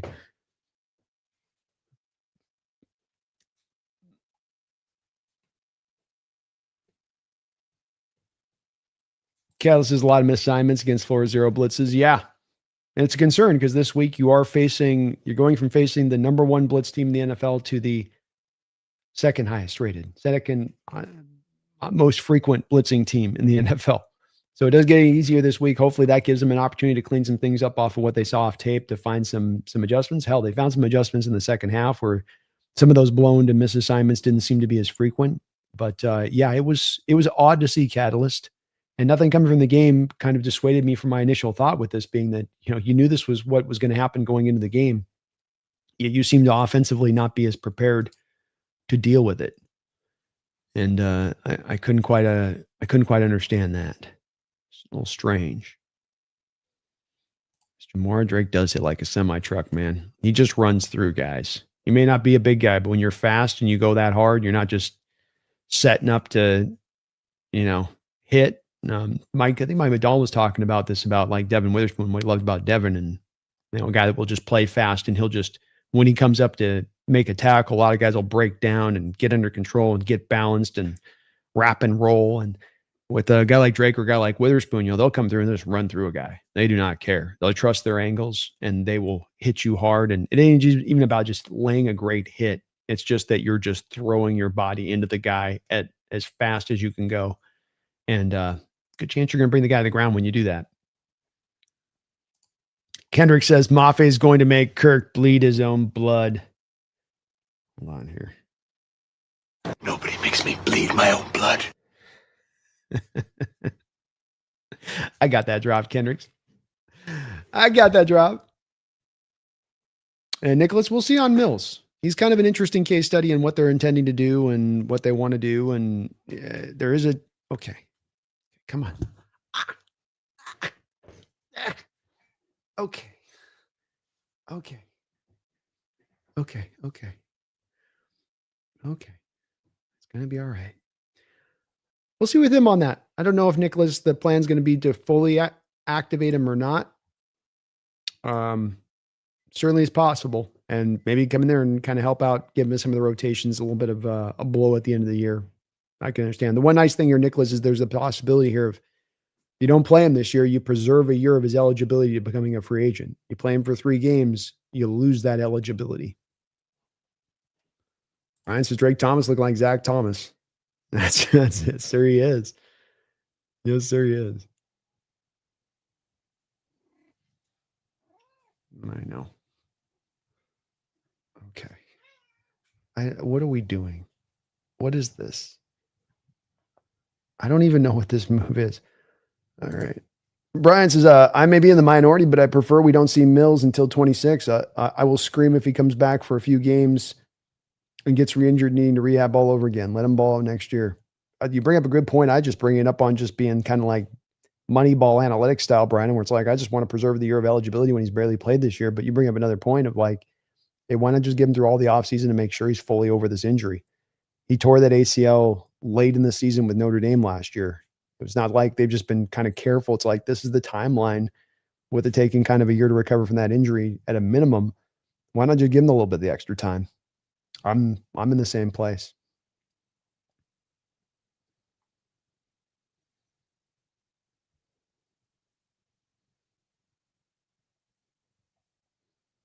I don't think Atlanta's an open air dome. No.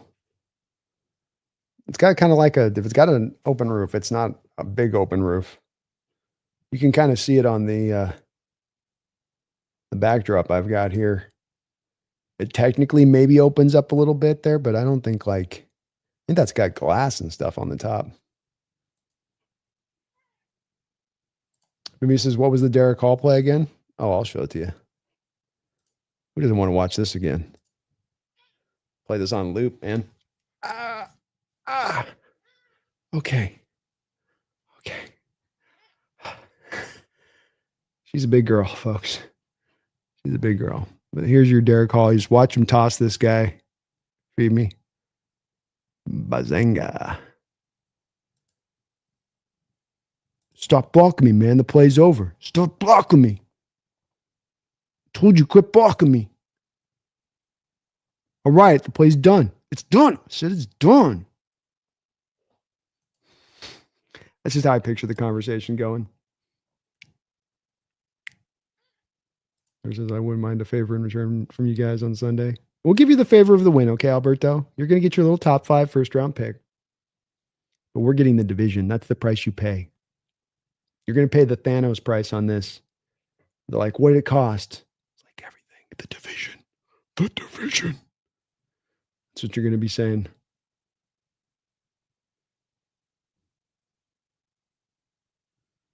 Kansas, I was proud of Peely giving the forearm shiver to one of the Vikings.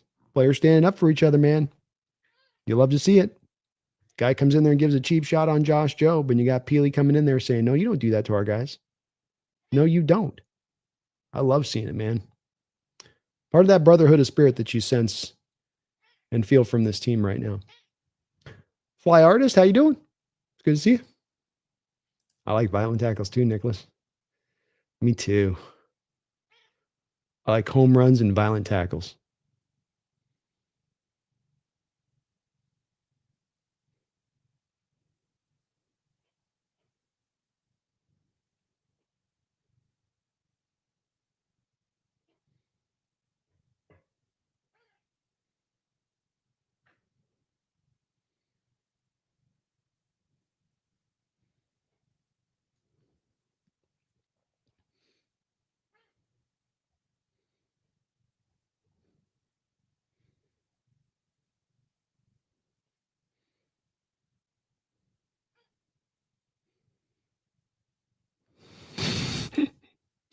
We shall see, Silos. Wait till you see this hat I'm going to put in Jesse. Wait till you see the monstrosity of a cap that I've got picked out for him. Oh, you think you got me good in week 1? That's going to make that look like a walk in the park compared to the... Oh, I got something special for Jesse.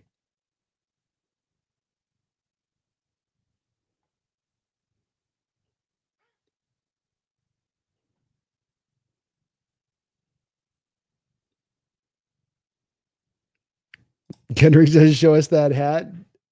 Okay, hold on one sec. Gosh, this cat is... You are so heavy. Can we just do the... How about we just do the lap? Oh, lap. Lap's good. I'm feeding you too much salmon. Way too much salmon. See if I can find it here. Let's see if we can find it here.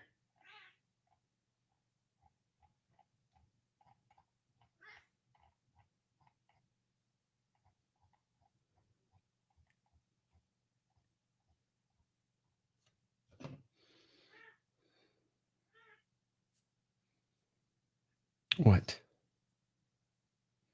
I know I got it here somewhere. All right.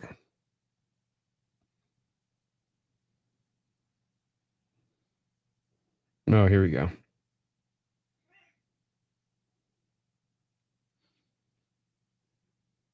going to put him in this hat right here. That's the one right there. Look at that big old... It's so big, Kendricks. It's so big. Look at that thing. It's going to go like below his ears and stuff. Yeah. Hand Grenade's got Legion of Boom 2, Electric Boogaloo. I like that one. I like that one.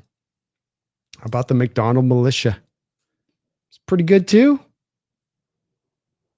It's hard because McDonald's just not the most toughest of names, you know? A lot of Irish names that come off being very tough. Or the McCuskies. What about the McCuskies?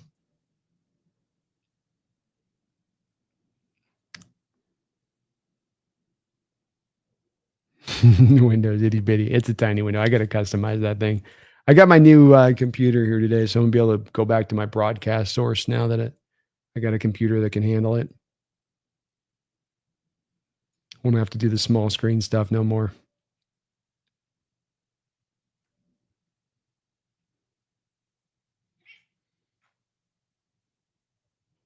Alpha Sucks and Mock, what do you think Max Crosby might cost in the offseason before the draft, I'd send off our first this year and our second next year easily. Wonder if it costs more. It's going to cost more. Some of this is a bit of a based upon what Crosby is going to want to do with his contract situation. Does he insist upon whatever team trades for him needs to put him onto a contract extension? Because though he essentially signed a new contract extension last year, there wasn't any real bonus money added to it. They just kind of guaranteed the deal on a couple of the next couple of years. And so he's only got one more year of prorated bonus on the contract into 2026. If it's a thing where he's going to want a new contract, you're probably only getting like a first and a second back in return from a Raider perspective. If they can trade him and actually move him then for just, he doesn't get a new contract, got to play on the same contract. Essentially, then whatever team then moves for him into 2026, for instance, the cap hit would be down at I guess it'd be kind of pricey there. So 30 million.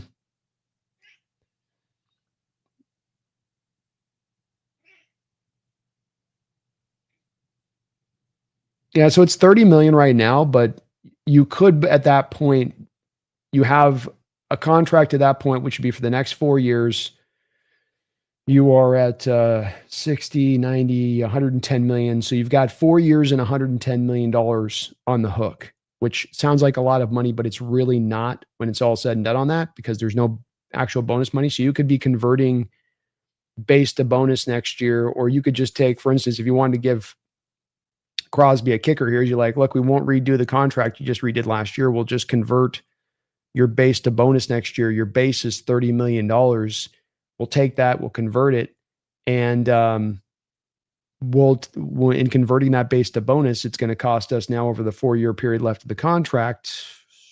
You're going to be able to slice off at that point. What is it? Approximately $7.5 million, then off the $30 million. So you could bring down just by converting base to bonus on Crosby, you could take him down to $23.5 million on that first year cap hit. Then the next year only costing 29. Then the next year only costing 26.5. The next year only costing 27.4 at 32 years old. So it's hard to kind of give you an answer on this, Alpha, because the contract is going to wade into what the cost is that you have to give up.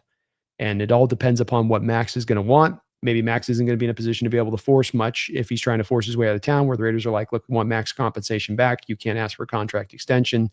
Suck it, deal with it. If you want to be moved out of town, that's the cost. So a lot of moving parts on this one that don't make it as easy as just what he would be worth on the open market. In general terms, 2 first-round picks is probably what the cost would be for this guy and where he's at in his career. But I don't know if that contract's going to factor in. Rhodes says if we went out, we have a better record than them. Yeah, the tiebreaker's kind of off the board right now because of that Carolina loss. And Cal, I'll try to get back to you on that 4-point model. Try to get that figured out.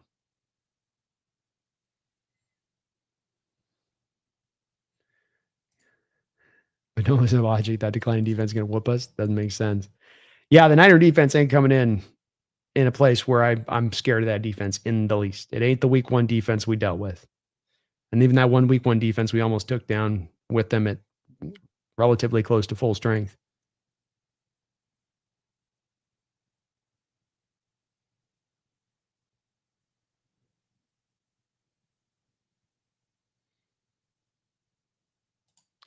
DD says, didn't Bill Rose say something about Beltas ever join the Seahawks? I think he did.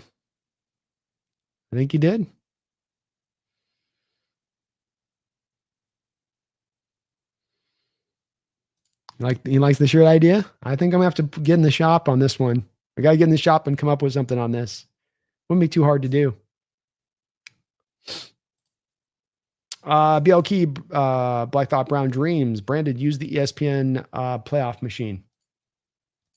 It's pretty straightforward here. I mean, we've got to basically win out on this one in the way that this works. Where's the playoff machine? There it is.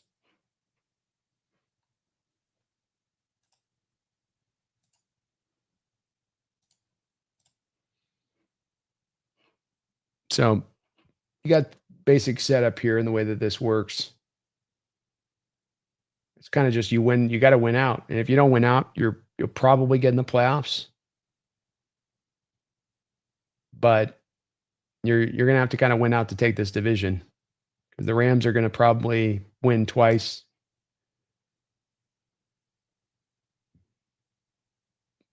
It takes a while to kind of set this thing up and try to go week. See how I say that one. The Rams still got to beat the Lions team there too. Be interesting to look at is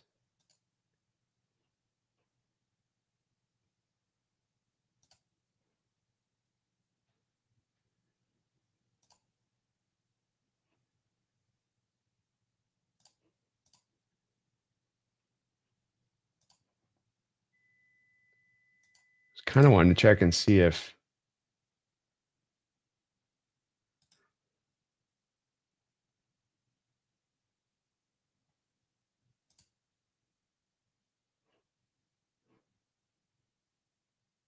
so you can see here we're the number one buy here.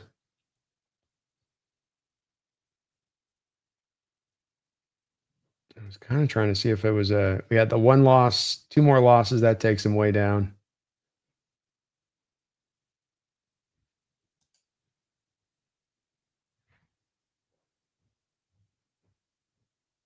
And you can see here on that black thought that's where that Carolina tiebreaker messes everything up for them a little bit here. Drops them down to that 5th seed. Tell you what, though, real good chance if it played out like this that you're ending up with the Rams winning their game against Tampa Bay and the Niners beating the Chicago Bears even on the road. That could be kind of interesting there as that sets that up down the they'd have then Seattle playing the Niners back into the next round, I think, if they got the number one bye. Very interesting.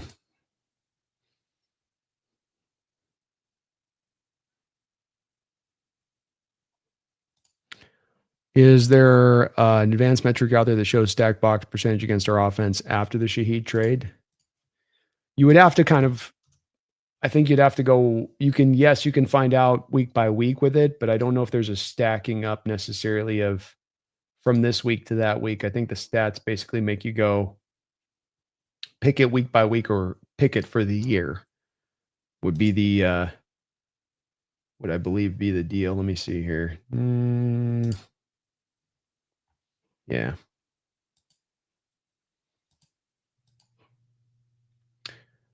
So you'd have to kind of DD take the stats week by week on it. Like, okay, this week we were blitzed. This week we had this stack box percentage. Then this week this stack box percentage. This week, take that common number since Shaheed. Then cross reference it individually, going one by one, week by week through that.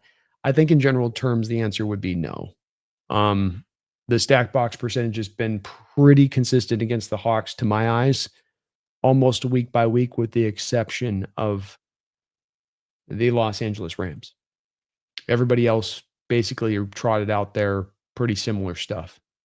And as much because of the intention to stop the run and the condensed splits that we're running.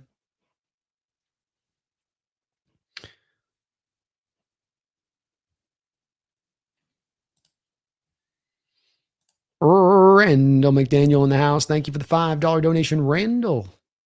As long as we stop the run Sunday, which we should, we win by 10 plus. We should get right on offense. Need to use backs in the passing game and dominate Cousins. Yeah, you've got to get to Cousins and you got to make him move and you've got to knock him off his spot and you got to make him uncomfortable in the pocket. And I mean, that's something that I think the Seahawks have done a good job at doing throughout the course of this year. So I think I've got a lot of confidence you should be. It's as I come down to watching this defense, and I think McDonald's mentioned this a few times, Randall, it's really as much those quarterbacks that can escape and get out of the pocket and can kind of break what was a perfect defense. That is what can give this defense problems because we don't like to spy as much and do that type of stuff. And that's not going to be a problem this upcoming week against Cousins. You bring up a good point about stopping the run. And it wasn't a surprise to me today to hear Mike McDonald talking about the team being in pads today. Throughout the course of a season, you're only going to be in pads so often. You have limitations on that. And some of it, I think, is to get Jaron Reed and Love an opportunity out there to get in pads and knock around a little bit so you don't have, live fire is the first time you're getting back into pads and hitting. Some of that as well is probably is to emphasize tackling this week and emphasize bringing the ball carrier down and coming under control. And I think that's a bit of this as well, Randall. So Bijan's as good a back as you'll find in the sport. Taylor's having only other back in this league, probably having a better year than him. I don't think I would take if I had to take a running back in this league right now and be like, who is the one guy you'd grab? Bijan Robinson would be the guy that I would grab above anybody else. He is that good. So it's going to be hard. Then you have Algiers in there too, Randall. Falcons kind of do make this hard on themselves though by some of their predictability because they are running at 74% outside on their runs. And that is number one in the NFL. I always like to say you never want to be really number one in the NFL in anything when it comes to tendencies because you're really showing your hand in what you're looking to do over and over again. And the Falcons have a lot of extreme tendencies. One of the highest blitz rates in the sport. Highest run rates to the outside. It's one where offensively you can kind of pinpoint in where they're going to want to target you. And that does not make it easier on the Falcons to do it that way. But I agree with you, Randall. Stopping the run is going to be a big part of us coming out and getting this win. Interestingly enough, I was going back to last year and our comfortable win that we had last year, Randall, and both Bijan Robinson and Algiers actually ran well in that game. I think they had about 165 yards on the ground. Yet we still, I think, won that game like 33-16 on the road. We kind of snuck that one out, though, too. I think we had the touchdown, I think, to DK at the end of that, in the end of the first half in that game that kind of allowed us to get out in front in that one. But I love where your head's at on this, and I would agree with you. How you stop the run, using running backs out of the backfield. This team blitzes at that high rate. One of the ways that you beat the blitz is hitting those running backs out of the backfield. You've got to find a way, I think, and your point on hitting the running backs of the backfield, Randall, they've got to find a way to be able to hit those running backs without the tip passes. How can we eliminate the guys coming off the edge that are getting to the ball carriers on the outside, getting those balls and tipping them down at times, anticipating it so well?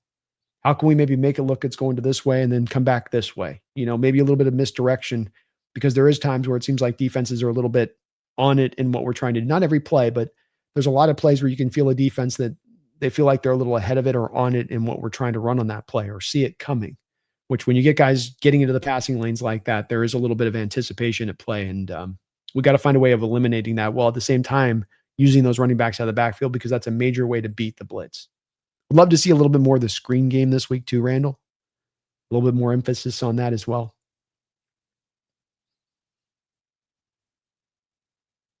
Thank you, though. Appreciate you, Randall. Jeffrey Thistle, thank you for the $10 donation, Jeffrey. It's good to see you in the house, brother.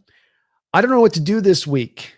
I don't know what to do with this week's schedule, normally reserved for the Pats and the Chiefs. Can't wait to getting back to playing against good teams every week. Can't even assess how good we are. It feels weird. You're right about that, man. I think you capture it correctly in that you have this team that is so dominant this year and has so many parts coming together and improving at all times. Bear with me 1 second.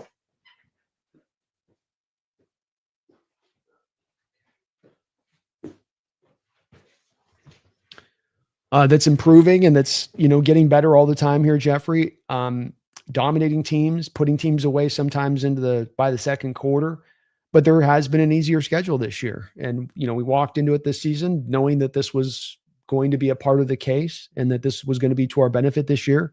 And that meant that we had an opportunity to make some real headway this season in a way that we haven't in some of these years where we've had to go through. I just think back to that gauntlet, that 2 years ago where it were Ravens and Cowboys and Eagles. And I think we played the Niners twice and the Rams were put in there. And it was just an assembly line of just top rung teams you were running into as you were trying to establish yourself a little bit. And it wasn't easy, man. It was our Detroit Lions. I think were in that run as well. And that's tough. That's really tough. In fact, I do tend to lean back and say, I think, part of getting the Super Bowl, I've called it the feast factor, Jeffrey. And usually I apply that feast factor to my own division being, okay, Tom Brady goes out and he's great and Belichick's great through all those years to go get a Super Bowl. But what do they always have in their back pocket every single year in addition to that? An easy ride and run through that division almost cumulatively. Everyone, maybe they got like one that could kind of challenge them here and kind of challenge them there. But year in and year out, man for man, they were able to dog walk that whole division and get themselves kind of a freebie 6 every year. And yeah, that helps you. That helps you when you can get through those weeks that you can limit the snap count on your defensive players and give them kind of a refresher like we did this last week with our guys, like we've done a couple times this year. I think it's a little bit of something that I wouldn't call it a prerequisite, but it's certainly an important item to helping to allow your team to be in the right place, health wise, freshness wise, once you get to the playoffs and you're trying to get things cooked up. But back around to your point here, we're going to get some big tests here down the end of the season. Maybe not as much this week, though. This will be a test going on the road into Atlanta, but the Colts coming back home, the Panthers on the road where they play better, the Rams that have had our number, and the 49ers that have had our number. We got some proving ground to do here. And we're going to find out, to your point on assessing, by the end of the year, we'll know.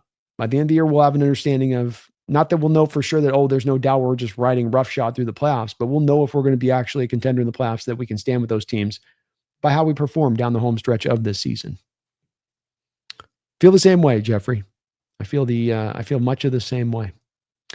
Industry Worth Cal, thank you for the $2 donation. And Cal, thank you for all of your donations, dropping a couple of other super stickers on into the chat. I really appreciate that. Very kind of you, Cal. Thank you for that.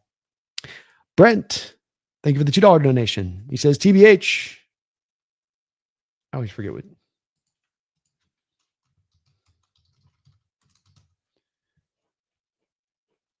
To be honest, he says, sorry. To be honest, I'd rather face Mac Jones than Purdy. I kind of would too.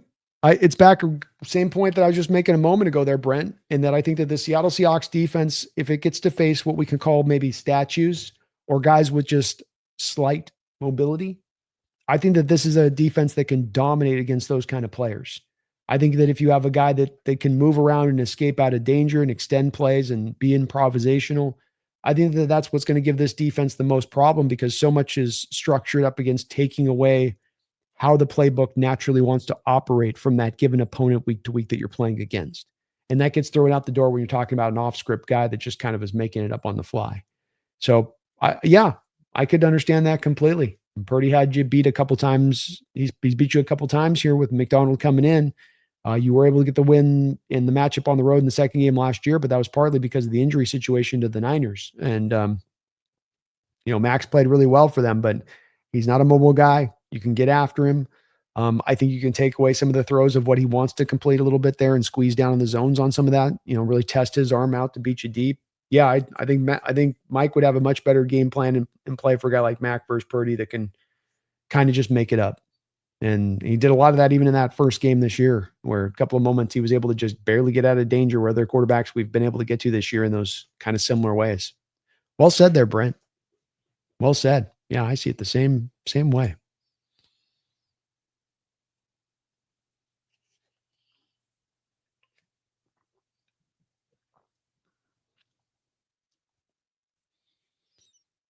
Dr. Hill, what does Pumpkin weigh in at? Man, she's like 30. She's big. She does have a primordial pouch. She's got a hefty primordial pouch, as Industry Worth mentions. It's sizable. This game says, okay, I'm officially off work. Now I can talk my S. Love the hat, Brando. Let's go, man. He's getting it. He's wearing it. Cass says, Mac, I believe, is rooted from Scotland, while Mick is Irish derived. That's right. I'm off on that. My bad. I know the Scots get a little bit insulted when you confuse them for the Irish.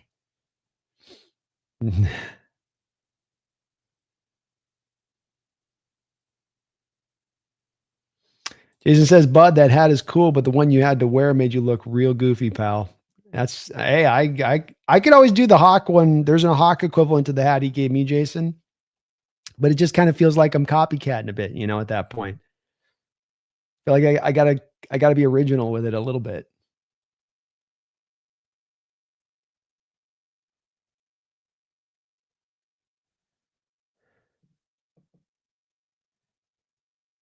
Brian says, Milrose started out belt and turned into ass.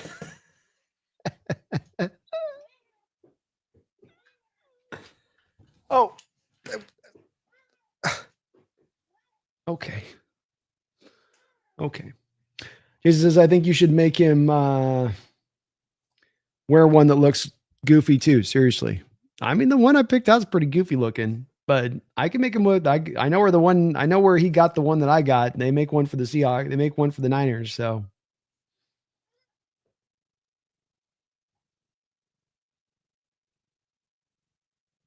Brent says, please, Lions, exhaust the Rams. Please, desperate Lions, get the job done.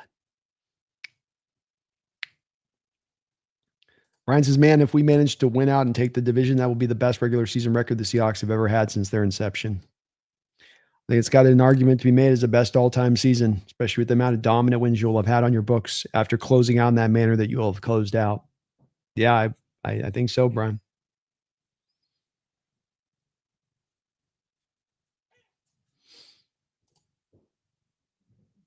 Chatterbot says, I'm done relying on other teams. Win out. Win out. I love it, man. Let's go. Meows are in the house.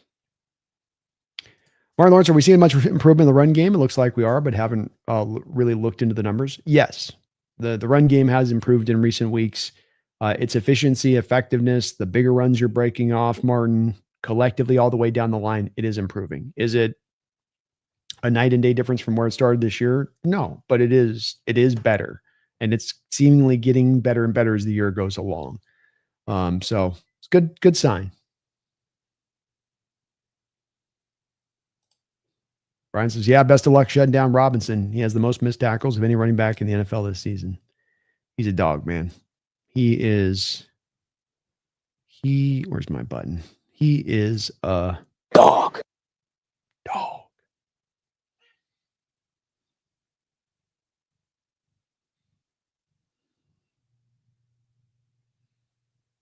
New Black says, I'm more confident in this D than I was in the Legion of Boom. Ooh, New Blacks. I like it. Let's go.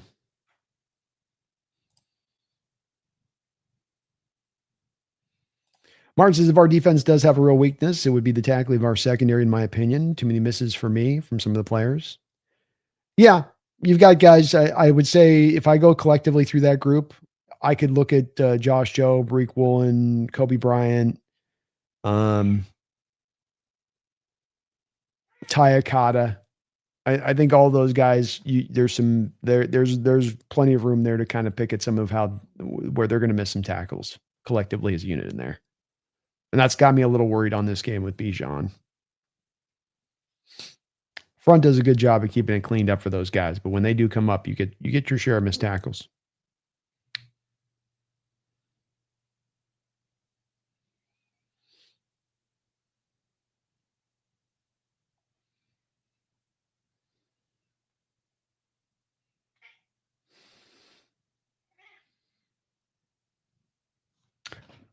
Yes, Koken. So this is if you guys didn't see on that, this is the hat. Where am I at here? Lost it.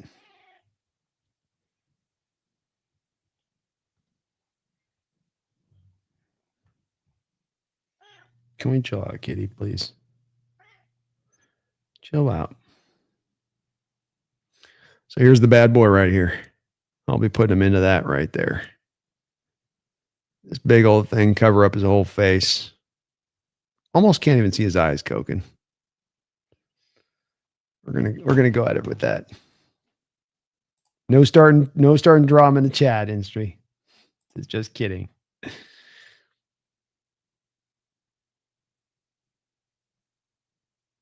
Brent Yoendo, thank you for the $2 donation. Is hoping JSN still feels hungry for the offensive player of the year. Still up for grabs, Brent. Couple games he goes off and lights it up. He can get back onto the right pace of things. So still having one of the better years we've seen all time. And we'll see if teams continue to do more of what the Vikings did last week, which is really dedicate a lot of support his way and trying to take him out of the game. But I imagine he is extra hungry after last week. Shadowbot says he may be a dog, but we got a big cat for that. Let's go. Let's go. Well said.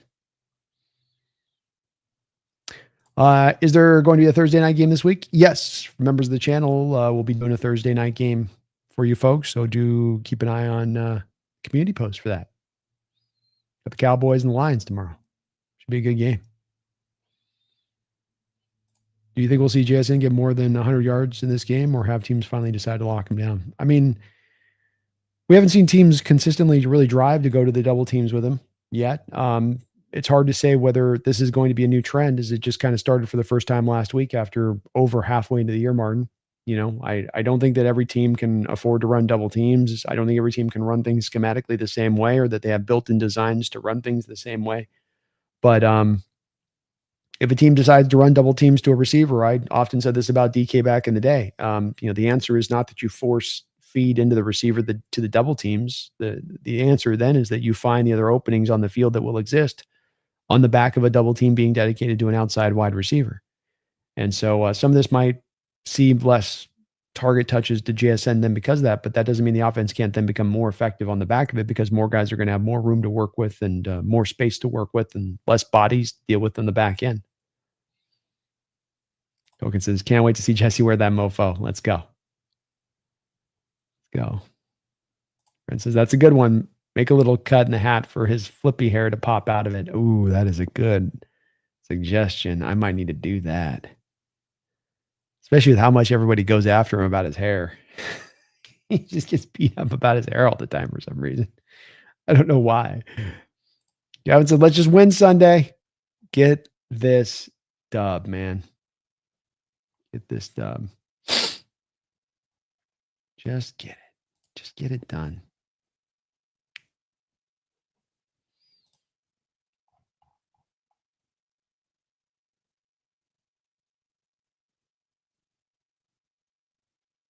Brian says, I don't know if it's a question of anybody shutting JS down as much as blitzing more is harder for Donald to get a throw downfield in time. That's a combination of it. I mean, they were doing a lot of running. They'd run their blitzes, and then they would still find a way to roll the double team Jackson's way, and then everybody else gets kind of singled up, or you drop in zone in other spots there to kind of keep things cleaned up. So it makes it hard on both accounts, doubling in the driving of more of the double and bracket coverages. You know, it's a combination deal. But every defense then has to give up a vulnerability to it, right, Brian? So even if you can't get to JSN, then there are other vulnerabilities, other opportunities to go strike in other places on the field that should be susceptible at that point. James, yeah, we don't get a lot of respect around the league necessarily. I mean, it's been growing in recent weeks. I think the loss to the Rams kind of knocked everybody off the path a little bit with this one. And to people's point of criticism on this one, which I think is a fair one established, is indeed, you know, you haven't necessarily played the hardest schedule. I posted this last week, and I think it's worth noting that, you know, your strength of schedule here has been pretty easy throughout the course of this year, James. And so this is the thing right here I'm showing. You can see the Seahawks at the bottom of this chart. Up until last week, had the second easiest schedule in the NFL, but the back half of their schedule was set up to have the third hardest schedule down the home stretch of the season.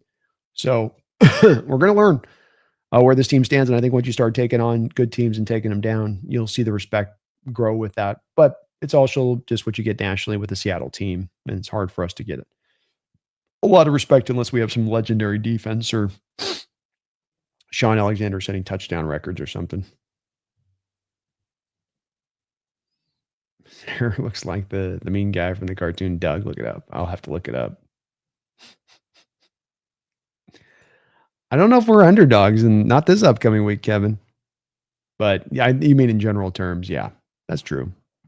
General terms. General terms, it's true.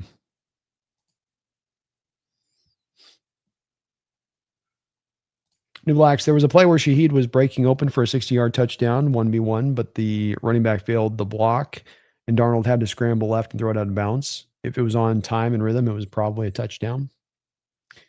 Those long developing routes, man, you got to have the pass pro hold up. And sometimes it doesn't, and that eliminates it. And that's tough. That's one of the benefits of blitzing sometimes, is that you blitz and you get there. You might have a guy able to bust free and get open and beat his guy, but you don't have the time to be able to get him the ball. You know, it is the factor that does It's one of the reasons I like the pressure-based defenses is it can cover up sometimes for guys that necessarily aren't the greatest in coverage because they only have to cover for so long or cover to a certain spot in the field while the front kind of does the work. James is all right. Thanks for that. For sure, James. We'll get that posted out in the community post. Again, I'm doing it's a member stream tomorrow night on that one, but we will be going live there with it. So keep an eye on the community post, members of the channel. Tony Wright, how you doing, Tony? Resident Falcon fan coming in the house says, good evening, Brandon. It's been a while. Good luck on Sunday, as I hope there are no injuries for either team. My cat just farted. Oh my God. What did that something die inside you? No injuries for either team, Tony. Sorry, it's been a bit of a tough season for you, and now you've had to go through some of what you guys have gone through. There's been a good amount of injuries. Talking to the our guy behind me lines this week, it really does sound like there's just maybe the coaching staff can be moved on from. There's a lot of account that they're being held to. It seems like by the fan base, but still got a good team there, man. Good foundation there. I don't think you guys are that far away. I didn't like you guys give up that first round pick last year. You know that about me, but let's have a good game. No injuries. Let's not have the officials call or affect this one. It's been pretty well officiated this season so far throughout the league, in my opinion. Let's keep that up this year and let the best team win. You guys are going to be tough at home, I bet. Martin, thank you for the $5 donation. Martin, I bet Mike McDonald is in coaches' meetings before the stretch of games saying, Clint, remember what we talked about? No weird in-play game schemes. Yes, I think he's just telling Clint, keep it meat and potatoes. I want to just nice and right down the middle of the road. Let's not up it up a gear. Let's not go off road for a second. Let's not whip out the trick plays just for the sake of it. Let's just keep this nice and just on 11 play, even playing field, and we can win these games. It's part of the growth you get there, Martin, with me. And we kind of joke, but it's part of the growth you get too, I think, as an offensive coordinator. And you want your offensive coordinator to do a lot of different things. You want him to develop. You want him to be able to manage and elevate a quarterback's performance. You want him to sequence play calling and be a step ahead of the defensive coordinator.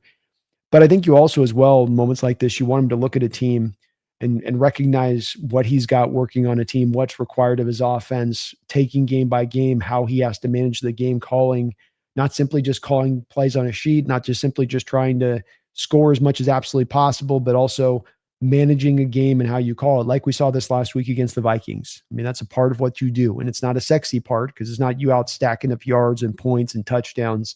It's sometimes you can just controlling the clock and grinding out first downs and protecting your defense a little bit. But Kubiak has shown a willingness to do that. And part of that is the recognition from his part of, hey, I got this guy, Mike McDonald, and he is as good a defensive-minded coach as you will find. And this is as good of a defense as you'll find in the sport. I need to lean into that a little bit on my play calling and understand that. And I don't have to be as risk-based in my approach because of it. I think he's kind of realized that. Tony says, my Atlanta Falcons. And again, too, Martin, thank you for that donation. Really, really kind of you, man. Really, really kind of you. He says, Tony says, my Atlanta Falcons are a huge disappointment considering we were third in the league in sacks with 41 and have a nice young defense. Not only third in the league, Tony, but I was noticing on some of the advanced stats today that creating the quickest pressure in the sport. So it's not only getting the sacks, but getting the quick pressure sacks, which is some of the most valuable, rather than kind of like Hawks pass rush can sometimes be a little bit of a slow bake. We get the pressures, but it just takes a little bit of time. You got a good team, man. It's the old thing, and I know you've been in here many times for me to talk to you about this and bring this up. And I think your Falcons are a shining example this year of this theory being put into practice in actuality. Teams find themselves in 4 different states, Tony. You're ascending, you're rebuilding, you're ascending, you're in purgatory, or you're elite. And your Falcons team was in more of a rebuild mode. They thought instead of being a rebuild mode, they were ascending on the edge of being into elite. All they needed to do was essentially trade that final first round pick to finally put that topper on it. And then they were done. So again, they make the misassessment about where they are. Rather than being in ascending to elite, you were rebuilding to ascending. And this is the problem: is you make this mistake and you get it wrong inherently. It's a major mistake because there's cascading decisions that now come out of that. It's not just simply it whole happens in a box of this one thing. It's like, okay, now this affects this, that then affects this, that then affects this, that then affects that. And it's one of the places I go to as an NFL franchise before you get to anything else, before you get to, got to go get our quarterback. We got to go get this. We got to go get that. We got to stack this. You got, where is our team at right now, truly? If it's in, let's say, rebuild mode, well, you're not going to hold on to a guy that's 28 years old, who's a grade A, one of the best pass rushers in the sport, because by the time you're good, he's going to be old and probably highly paid, and you could get something for him now. So why move him? It's a little bit like the Raiders example I make of with Crosby at the trade deadline and what they should have done. So you gotta recognize where you're at, Tony, and you got a good team, and you have a team that isn't necessarily far away, but it made a major mistake this last season, I think, in how they took that approach. I know Pierce is starting to come along and look good and making that pick maybe look a little bit more worthwhile. But all that being said, some of this is a little bit of a reactionary thing, right? Arnold Ebiketie doesn't work out. Braylon Trice is injured a lot. Now you got to double back in to fix those mistakes with Jalen Walker and James Pierce. And that's not a visionary franchise at that point. That's a reactionary franchise. And there's too much of that in this Falcon organization right now. Not enough of a patient approach in what I'm seeing them apply, but much more of a, how fast can we cook it? How fast can we cook it? How fast can we cook it? And I know the NFL, you can turn things around quickly, but if the mentality is that's driving you, it doesn't necessarily mean you're going to do it right. Tony's with me on the coaching thing. He says Raheem Morris and offensive coordinator Zach Robinson both need to be relieved of their duties. Sounds like that's where this thing is trending, Tony. Talking to Brent today on that one, sounds like that is where this thing is headed. And look, you put a future first round pick, you put it all on the board like that, somebody's going to probably be held to account when you fall far short. You don't even get to the playoffs, much less of actually being a contender, which is what I thought that they probably thought when they were making that move. Shadowbot says if we were going to get cute, last week was the week. Yeah, that's that part, Shadowbot, of us seemingly cleaning up our mistakes, cleaning up and Kubiak figuring things out a little bit more further as he gets along in this season. Industry Worst says, what are you going to have to eat for dinner? What will Pumpkin have? I'm going to have a burger, and Pumpkin's going to have some churro. On you, Cal. On you. She's going to have some hand-fed churro. Maybe we'll see if we can get the niece and nephew to feed her. She's super scared of the niece and nephew, but maybe that'll help him bring him in tow. Tony says our two first rounders, Jalen Walker, James Pierce, both having nice seasons. They are. No, they are. But the problem, and back to Pierce being a bad player or not a good pick, it just comes down to you're giving up for the opportunity to do that, a top 10 future first round pick, which is much more valuable. You're going to lose out on the opportunity to get a true blue chip talent. Pierce is going to be a guy that's, I think, always going to have some struggles against the run. Should be a guy that flirts with double digits in that way. But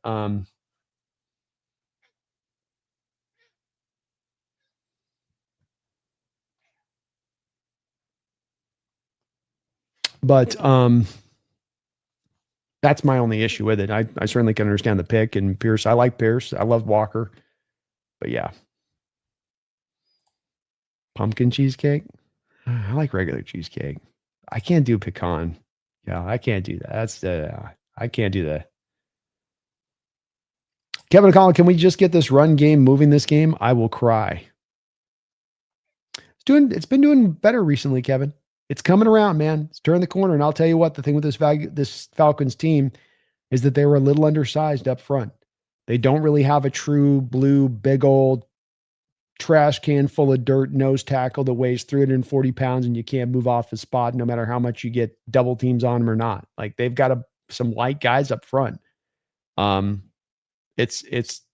susceptible in the run game.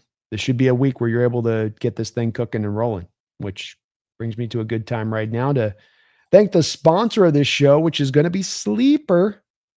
Sleeper, been so kind to sponsor us throughout the course of this year. And I have some picks this week that are going to lead right into the point that I was just making about selection. Now, Sleeper is the number one sports app running right now in the game.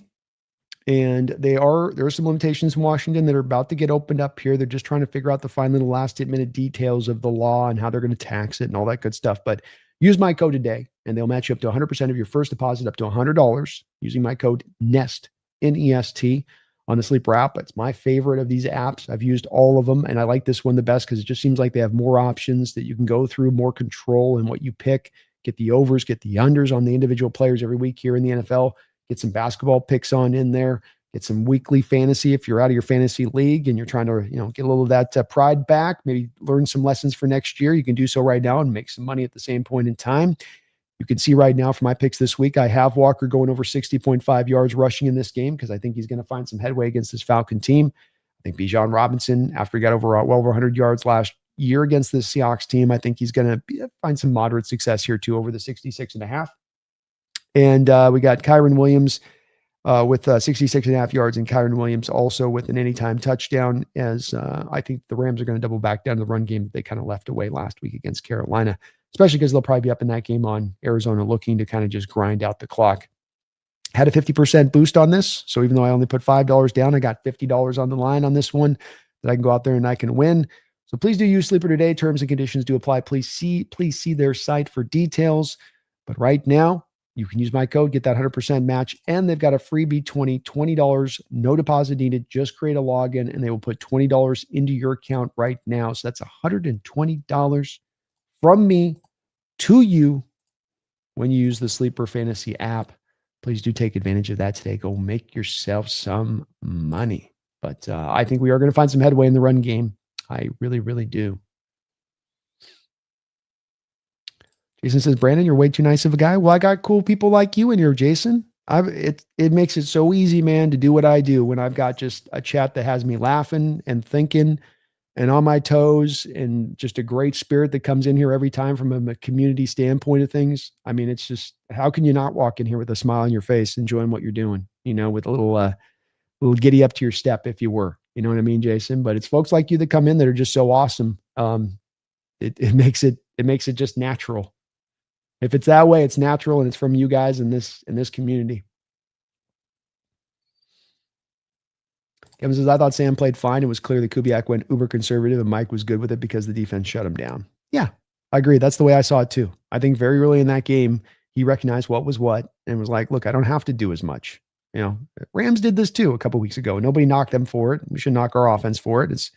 You realize you got the game in control and you got a defense that's good. That's the benefit of having a great defense, is that sometimes offensively you can realize, hey, we don't have to do a whole lot today.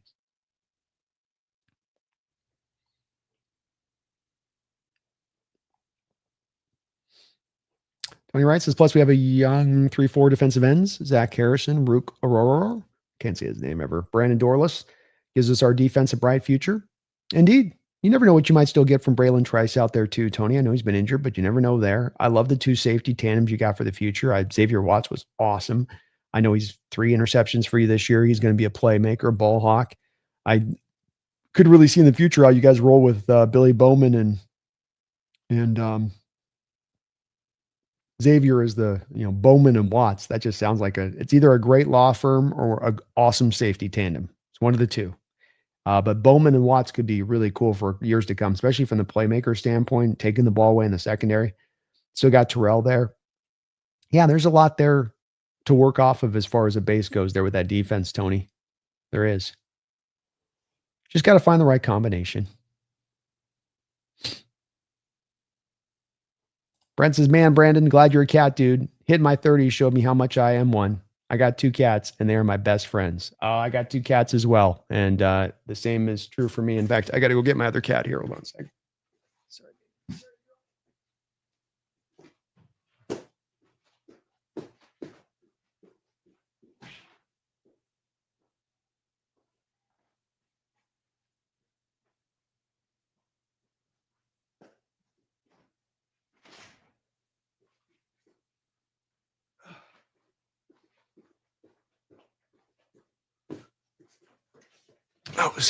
You reminded me, Brent. I had my older cat's been loving going out back and just sitting on the chair out back. So I've been letting her have a couple hours out there every day because she just loves it. But I'm a cat guy. I love dogs too. I've had dogs in the past, but I find myself just being more of a cat guy too. Got an orange and a black. Pumpkin cheesecake was something else. I'm not a fan of pumpkin. The fruit, not the cat. Well, was it good? Something else doesn't say to me, scream good, hand grenade. That seems like you're saying it was something. it was a pie. It was edible. Human beings have eaten this. It is a food group. I do say both too. I'm kind of a both. I'd lean a little more to being a cat guy, but I'll have a dog eventually at some point again. I had a traumatic experience with my last couple dogs I had, so I've been a little hesitant to get back around on that side of things. For instance, I'm both too, but cats are working so much better when it comes to ownership in my adult life. Yeah. Dogs are tough because they do require so much, you know. You got to put the work in with them.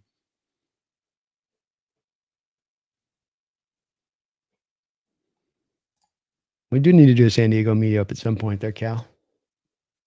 Got to put something together on that. We got a bar out here. There's a Hawk fan that's got a bar out here. We could set that up at. Probably off season. For instance, dogs need so much attention from me. I feel guilt. That's what happens to me too. They do need a lot. And cats just kind of lounge. They're chilling. They don't need as much. It's just easier to kind of deal with. Mr. Cain, it's been real all. Good night. Hit the like, subscribe. Thank you, Mr. Cain. You have a great night, man. Appreciate you. Belt to ass. I'm getting that shirt made, man. It's happening. UMEX says the Rams game is going to be so much better this time, even if just for the entertainment. I'm hyped. Me too, man. We get it at home. It's going to be fun. You know the team's going to want it too. Shadowbot says Bowman and Watts is 100% a law firm. It is, huh? Doesn't it just sound like it? I'd go that law firm. I'd let them represent me. Yeah, Brian. Brian. Dogs are a little too high maintenance. Tony says Billy Bowman has 2 interceptions as our nickel defensive back before his injury. Now he's out for the season with a knee injury.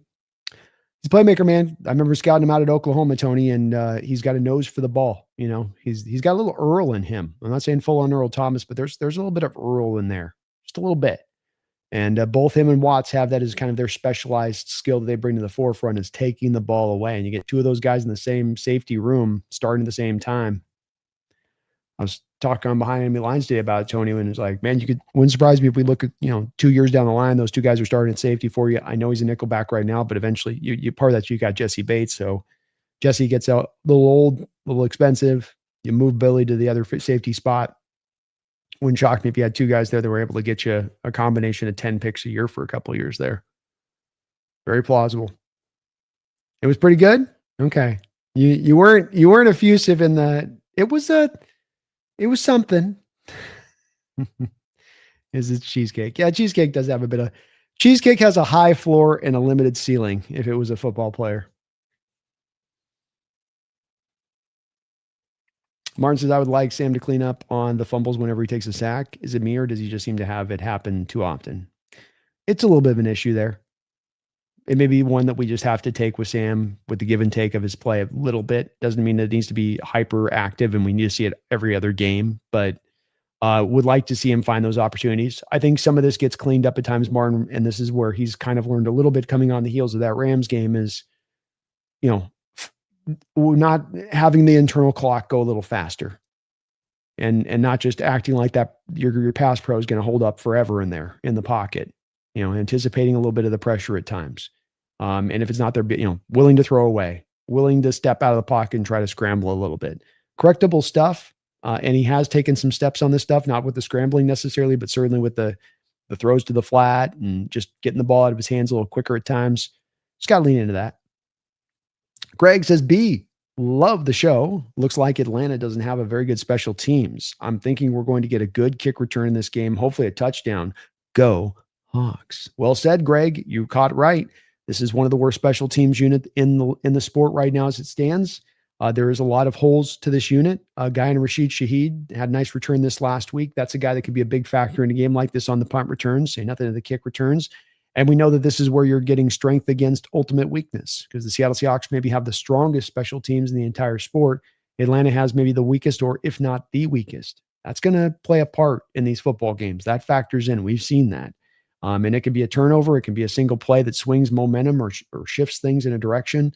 But something that I'm very much expecting is going to play a factor in this outside of just offense and defense here. It's that much of a disparity between those two units will play a part.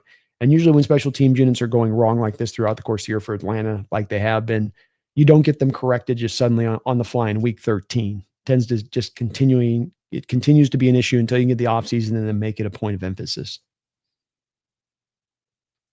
Brian says there, I liked it twice, once on my desktop, once on my phone. Thank you for doing that, Brian. It does help out this channel, showing that algorithm for people looking for Seahawks content when you hit that like button. So I know it gets annoying me asking you guys to do it all the time, but it is something with every show when you guys do it. Bingo, bango, boom. I pop up on those search engine stuff when people type in Seahawks content. And that's the way we grow here. On top of you guys, hit the like button, all that stuff. Kevin Akana brought to you by Flucci. Oh, yeah, I'll take all sponsors. I'll take all sponsors. Go Hawks, Max.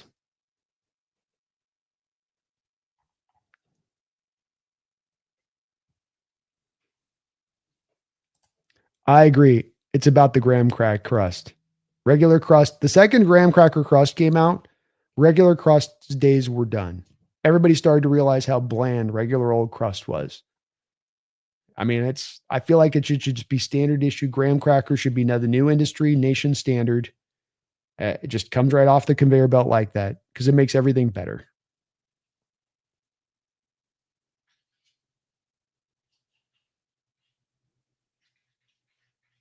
Brian says, the Hawks Nest, you're sneaking up on 21,000 subs, brother.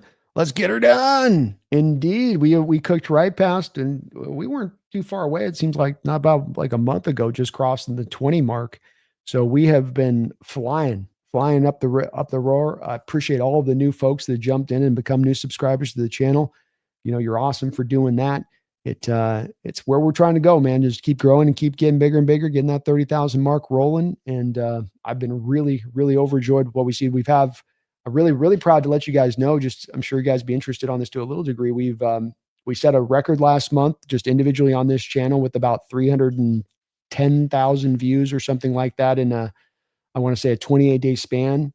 We did between the TikTok account I've got rolling, the Hawks Nest Clips channel, Roundtable. We're over there on Facebook as well. Collectively, I think we turned out darn near about 400 to 450,000 views last month, which is by far a record for the channel. We're cooking, we're rolling. And I really want to thank all of you guys for watching the channel and checking it out and being, part of this process in that way. It's been awesome seeing the growth this year. And I've just had a ball being able to cover this team as much as ever. It's been so much fun.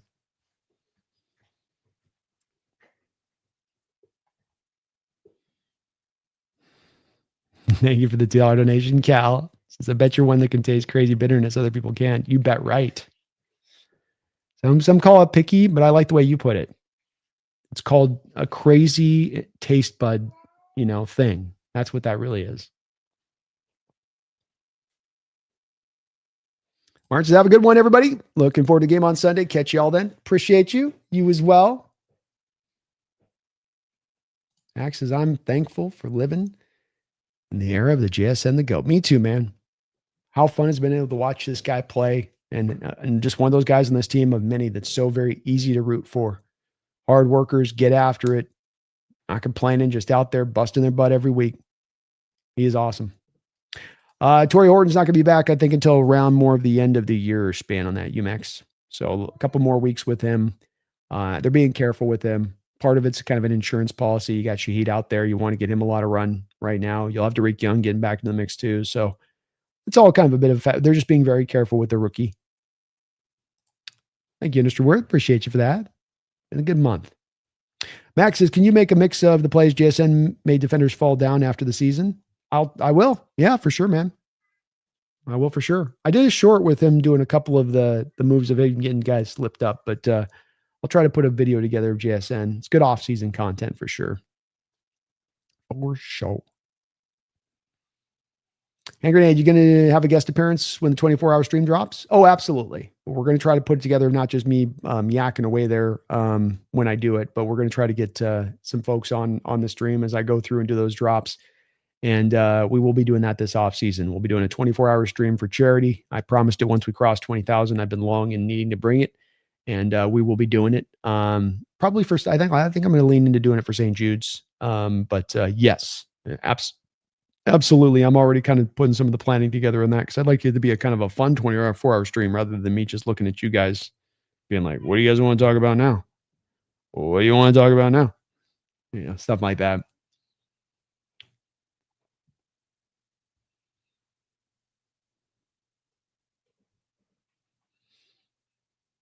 UMAX says you need to get a roundtable clip of the hat bet with a little trash talk, then in the hat, then another one with the new bet. It's good a suggestion, UMAX. Maybe I'll try to put something together like that for the channel. I've got access on the roundtable too to clip it up. So maybe I'll get over there on the roundtable and kind of put something together there too. Great suggestion. See if I can get the time over there and pop in. People would love that. That's for sure. 24-hour stream. Wait, when? We're going to do that this off season. So we're going to do a 24-hour stream for charity this off season. Kind of, we'll just pick a random moment probably, but I wanted to do that once I crossed 20,000. Just haven't gotten a chance to, but we will do it for the children. For the children. Kevin says the people want to know, scale of 1 to 10, how much do you miss Spokane?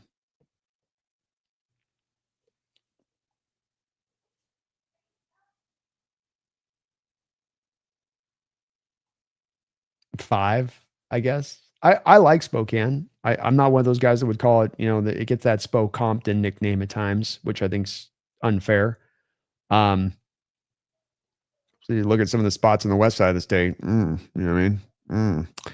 But in the summer, I love it, Kevin. It's beautiful. You get out there, and there's so many places to check out, from hiking, get down the forest, go up to northern Idaho, Coeur d'Alene. It's great. But the winters are kind of tough, pretty cold, pretty chilly, a lot of snow. I really do like being able to have 24/7 go outside and just go on a long walk whenever you want. You don't have to like bundle up in 15 layers to get it done. But I think Spokane's a great place to live. I do. I like my time there. I enjoyed it. I think it's a cool part of the state. Again, I think it gets beaten up a little bit by the west side of the state, a little bit unfair, but it's pretty cool. Cal, thank you for the $10 donation. Cal, very, very kind of you, Industry Worth. Very kind of you. What is your biggest wish for the Hawks next year, but it can't be about winning? That's a good question. It's a great question.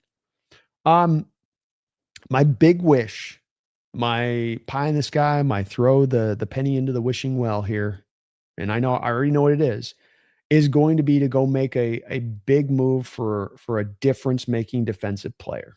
And like the guy, you wouldn't know this guy necessarily industry, but they're like Max Crosby, that kind of player, to go get a guy that's a real problem off the edge on the defensive line to pair up with the internal defensive tackles you have. I would like to see that added to this defense. It's kind of like where you have this coach right now, Cal, that's really good at getting the most out of his players at every turn. And you give him really talented players and he gets the most out of them. But he's never really had this one guy that can rush off the edge, that can be this major problem coming off the edge that the offense has to be aware of. Like the offense has to concentrate on this one defender because he's such a problem and he's right on the line of scrimmage. Got to allocate multiple blockers to his side. I think about this defense to where if I have to allocate multiple blockers to one man and I have to do that, what that then frees up for Mike to then be able to run his games and run his blitzes up at the line of scrimmage to overload lines of scrimmage and to be able to really confuse offenses. I think it could take his defense up even another notch to another rarefied level that it hasn't even seen yet. So that's the one that I really am really locking in on, is the thing that I would most love to see. And it's pretty clearly is just that. That's my one of one on that one. So make that big splash move, Cal. Go for it. Take it over the top. Hyper aggression. The time is right to strike kind of thing. I want something like that. Brian says, I do not get why my desktop crashes every time I do one of your live streams. It's like clockwork. I don't get it.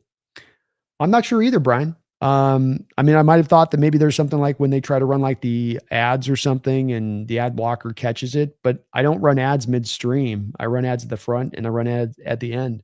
So it shouldn't be like an ads clicking through to cause it to drop. There's definitely nothing I'm doing on my end should be making it do that. Maybe it depends on the browser you're using, but maybe a download and re-download browser thing where you've got, something cookie wise in there that's kind of catching on that, Brian, and causing it to get a little flummoxed, if you were. Hat bad with a little trash talk. I'm with it, man. Let's go. Brian says, well, if it's compares to be Spokane and San Diego, decidedly towards San Diego. Yeah. But I mean, there's some good sides to Spokane too, that San Diego has. It's not the best, so I'd live in Spokane again. I certainly would live in Spokane again. Probably, Brian, when it's all said and done, if I'm going to move out of here next, I would probably reckon to guess the next move I probably would make would be to Seattle eventually, if I did. I don't know that I will, but eventually, if I did, I'd probably get back to the West Side. Greg B, I really think we are seeing some pretty special. I think we're seeing some pretty special teams. Sorry, Greg, I can't speak here. B, I think we're really seeing some pretty special out of this team. We just need to enjoy this ride. Also, I noticed at the games a lot more Seahawks fans, a lot better than last year. It's good to hear, Greg. It's good to hear because I have heard sometimes some weird things from people that have been in the stadium. For instance, we had a Randall McDaniel was on the stream earlier. He might still be on it, but Randall was texting me this last week when he was in the stadium.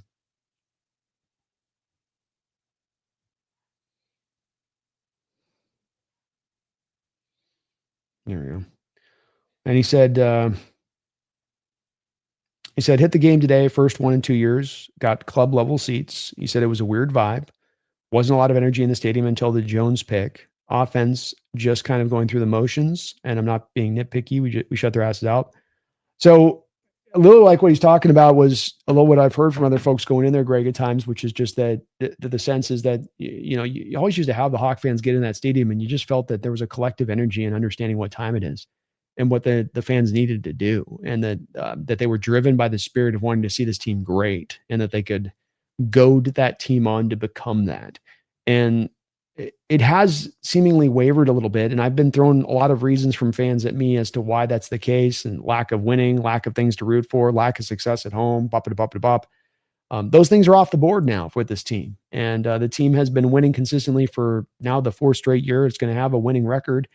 I think they're giving the fans a lot to root for here. And I'm hoping that as we get down the home stretch of the season, that we do feel an invigoration within that stadium, because there is a little bit still to me throughout the course of this year, we're not quite maximizing that home field advantage as much as we can. And quite frankly, I think sometimes it's not as loud as it once was, and that's a part of it. I'd like to see the volume get increased there. I'd like to see the fans understand that this team has greatness that it's knocking on the door of, and that they can help and aid to you getting there.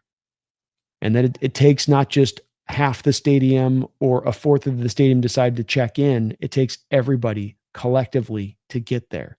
So let's get there. Let's use our voices. Let's walk in that stadium like we're on that field in our energy and the purpose that we bring.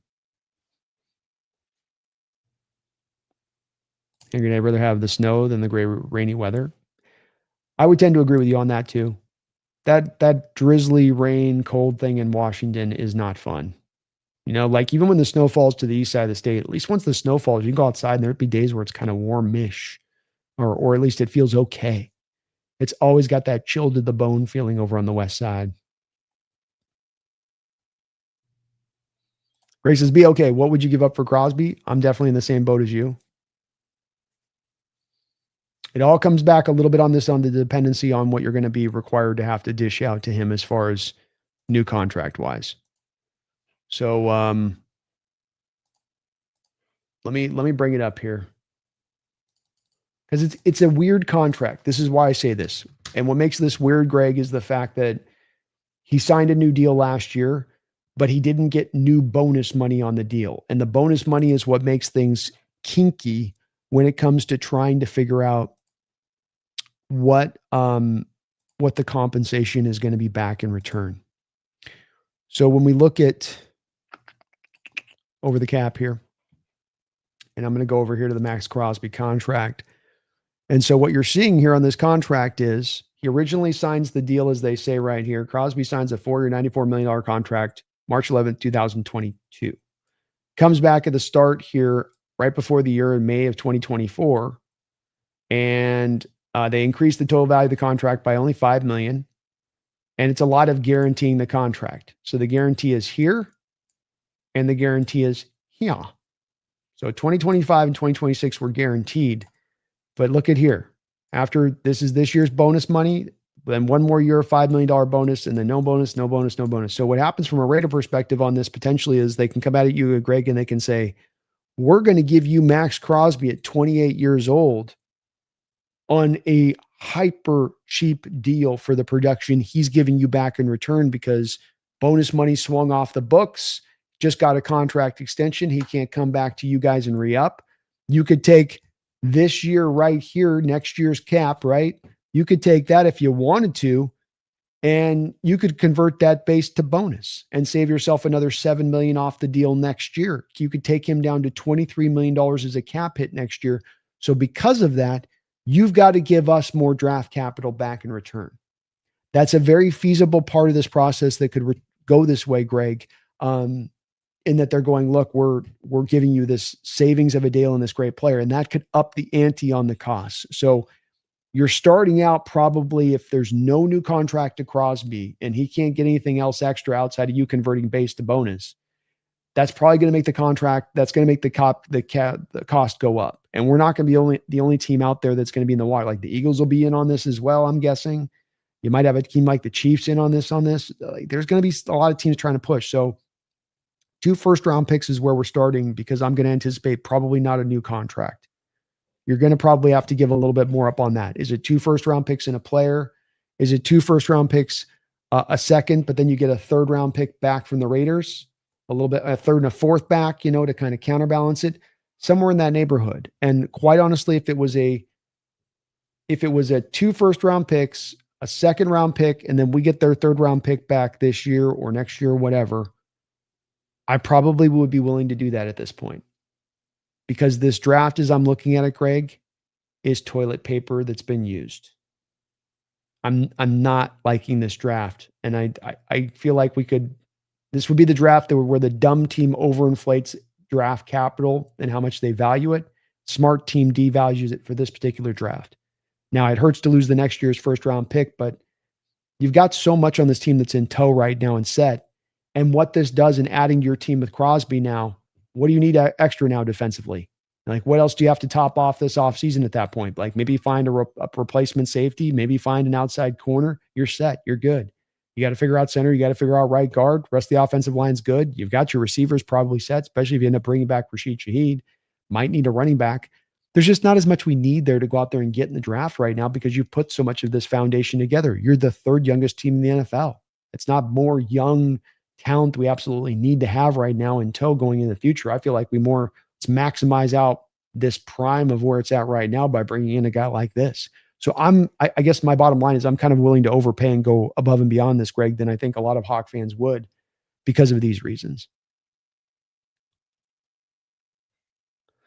It shouldn't be the ad scrubs, Brian, because I only run an ad at the front and at the back. So it shouldn't be that's causing your crashes. But hard to say. Chris is wondering what it would cost to throw GPJ in with a Crosby trade. Probably too much, since it would take a couple of firsts at least for Crosby. Could be a way you could counterbalance this, Chris. Where you come back and you go, okay, here's 2 first-round picks, here's a second-round pick, and then the Raiders give you like a Crosby and a JPJ. Because JPJ's value is not going to be particularly high at this point. Something like that could be a creative way you could find to make it work. That would be great if you could. I mean, what a return that would be if you could pull that off. Holy mackerel. One more position down at that point, Chris. We just move him right back into center and call it a day. Dogzilla says Mike Mack is who's got me refocused on the Hawks. A surprising but refreshing new chapter, and the D is incredible. He should be bringing on believers like yourself in that way, and how you talk about it, Dogzilla, because these kind of coaches don't just come off the end of the wagon every other year. I think he is rare in what he's doing, and we got to recognize that. What is his record on the road alone through his just first 2 years? How young of a coach he was, first-time head coach. It's only going to continue to get better from here from a McDonald perspective. He starts to understand this job better, understand this personnel better, understand what it takes in this league as a head coach better as you do it. You naturally will learn. So he's been awesome, and he's got me as well. Refocused is probably a good way to put it, but just energized, I think, is another way, Dogzilla, where there's a little bit of stagnation there. There was a little bit of, man, we're just kind of, we're retreading through kind of the same ground every year. We feel like there's not really a progress here. It's just kind of the same thing. We're just kind of retreading through.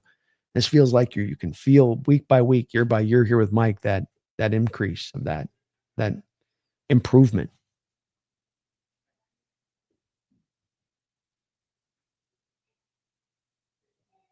Retired young and traveling. Adding Crosby is fixing a problem we don't have. Our O-line is doing fine. Our line is doing fine. We should focus on locking down our own players than looking for help on the O-line. Definitely would like to do that. I think you can do all of those things and add Crosby retired. So to my point on this, I understand where you're coming from on, well, I don't want to go get Crosby and it comes at the cost of one of the young, talented guys that we have on the roster. But I would offer to you that's not going to be the case here. And the reason being is for this right here. 2026, the Seattle Seahawks are sitting on right now $73 million of cap space. They have the seventh most amount of cap space in the entire sport. So you can pay for Devin Witherspoon on an extension. You can do JSN on an extension. You can get Charles Cross on an extension, and you could still add Crosby in part for the reasons I just mentioned there, where it's not necessarily a new deal that you have to put Crosby on. You could get him on a contract where maybe only he's making $23 million of your cap hit, of a cap hit that would be then at that point at almost $300 million. So can you afford Crosby at $23 million a year at that point as a hit on a $300 million cap? Sure, absolutely you can. As far as it fixing a problem we don't have, I would offer to you that it's not a problem, but it's a place where you can get better. How many sacks exactly do Derek Hall and Boye Mafe have this year so far? Does Uchenna Nwosu not have more than those two guys in combined sacks? I mean, and people in the fan base love Derek Hall, and that's great. You know, I mean, he gives us some fun plays, and he's a powerful dude, but he's not getting a tremendous amount of pressure. There's a reason he's so limited right now in the sack production. He's not an upper level run defender. Demarcus Lawrence is in the 13th year of his career here, retired. How much longer is he going to go along? How much more can we rely upon him? How much am we going to be worried about maybe injuries popping up as we get after this year? Uchenna Nwosu's had a ton of other injuries. He's on the final year of his deal next year. Derek Hall is a free agent after next year. I would offer to you that this is maybe not a problem, but this is something you're going to have to address within a year from now, one way or the other. And Derek Hall has not done enough to deserve a contract extension. Boye Mafe has not done enough to deserve a contract extension. So I think that this is a place where we're going to have to find an answer here somewhere or another. If it's not a max, you're going to be finding somebody else as a replacement for these guys into this next offseason. That will happen. Doesn't have to be max, but you're going to have to address it because Mafe's on his way out after this year. He's a free agent right now as it is. And the team was dangling him as a trade deadline deal as part of trying to bring in Crosby this offseason. It's kind of the thing too where this retired is we made a run at Crosby at the trade deadline. And John Schneider has a history of making runs at guys and then coming back and making another run at him and making another run at him. If he gets fascinated by a player and if he wants a player, he's going to hammer it and keep going at it until he can kind of get it. He did this with Marshawn Lynch. He did this with Percy Harvin. And I would expect he's probably going to do this once again with Max Crosby. Crosby would probably be a Seahawk right now if Carroll probably didn't put a poo-poo on that deal at the end, at the 11th hour there. Yeah, Hall's not a free agent. When Handgrave's talking about losing Maul and Mafe, it's that Mafe's a free agent after this year, and then Hall only has one more deal left, one more year on his deal left. So that's where there is a bit of a pressing of this decision there a little bit. He has the one more year, but the other part of this is that where's our confidence right now in Derek Hall as a player? I know he's loved by the 12s on this. But we love our guys, and I like him. I don't not like him, but is he a top 20 edge rusher in this sport? Is he a top 40 edge rusher in this sport? You know, when I go in, I know people hate themselves, the PFF, and maybe you're seeing something on this with Derek Hall I'm not seeing out there for those that love Derek Hall, but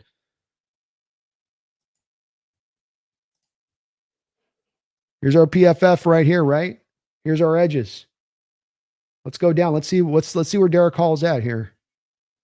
We got Demarcus Lawrence there, 25th. And then we got Derek Hall down here, 29th. So he's getting some good names in there. But do I feel like that's a guy I knows the future here for sure? I hope he is. But he's improved this year. Try and get the premium stats if I can on this.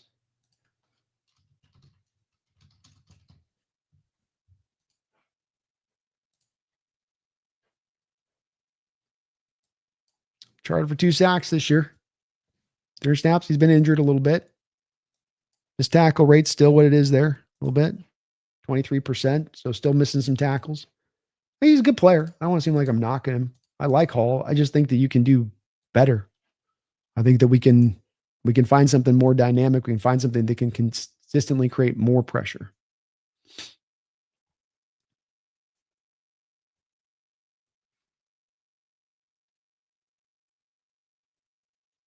Chris says, yeah, the 2026 drafts, but would suck losing 2027. 27 is looking good, though. Running it, Chris, on the other side of that, just a little bit. Kirk Cousins says, y'all ready for me Sunday? We're ready, Kirk. Bring it. Bring it. Kirk says, I hope y'all ready for a loss Sunday because I'm dropping 525 yards and 4 tutties. No, you're going to blow out your Achilles in second quarter. The other Achilles. Nah, I shouldn't say that. Definitely not dropping 525 on this defense, though. In your wet dreams. Randall McDaniel, thank you for the $5 donation, Randall. Has to be rare for a team to get double-digit sacks from 2 interior guys. Murph and Leo both have 7. Think either gets all-pro consideration. I feel like Leonard Williams should, at the very least, be a second-team all-pro. Murphy is probably a little bit early from a reputational standpoint to have enough writers that'll be aware of him. So, he'll be a guy that probably still has to wait a year to get his flowers there. But Leonard Williams, I think he's done enough the last 2 years to be as good as he is, and his reputation is really starting, I think, to fly at a all-time height, that he's a guy that will get that this year, Randall. I do think so. Maybe only a second team, but whether their defensive tackle should get it. I mean, Chris Jones kind of gets it by the reputational side. You do have to do extra Lawrence out there, who gets a little bit of love there too. But yeah, I'm not too sure on that one, man.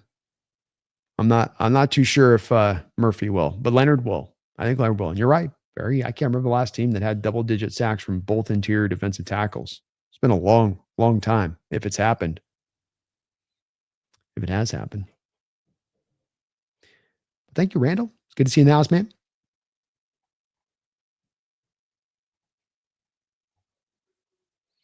Addicted Brandon, as much as I hate to say it, yeah, add Mafe to a Crosby deal makes tons of sense. Boya has become invisible. Throw in Hall only if necessary to close the deal. Deal him away next year. Yeah, Mafe, you can't move him at this point, Addicted. He's just going to be a free agent. You're going to let him walk. So he's just lost. That's where you were going to have to move him at the deadline if you're going to move him. And you were only going to move him if you brought in Crosby. So you had a deal set up with Kansas City with Mafe to where if you got the Crosby deal done, then you would move Mafe in succession. But excuse me. Yeah, I think I could see it going this way. I don't know if it would have Hall having to be included in that deal if you did it.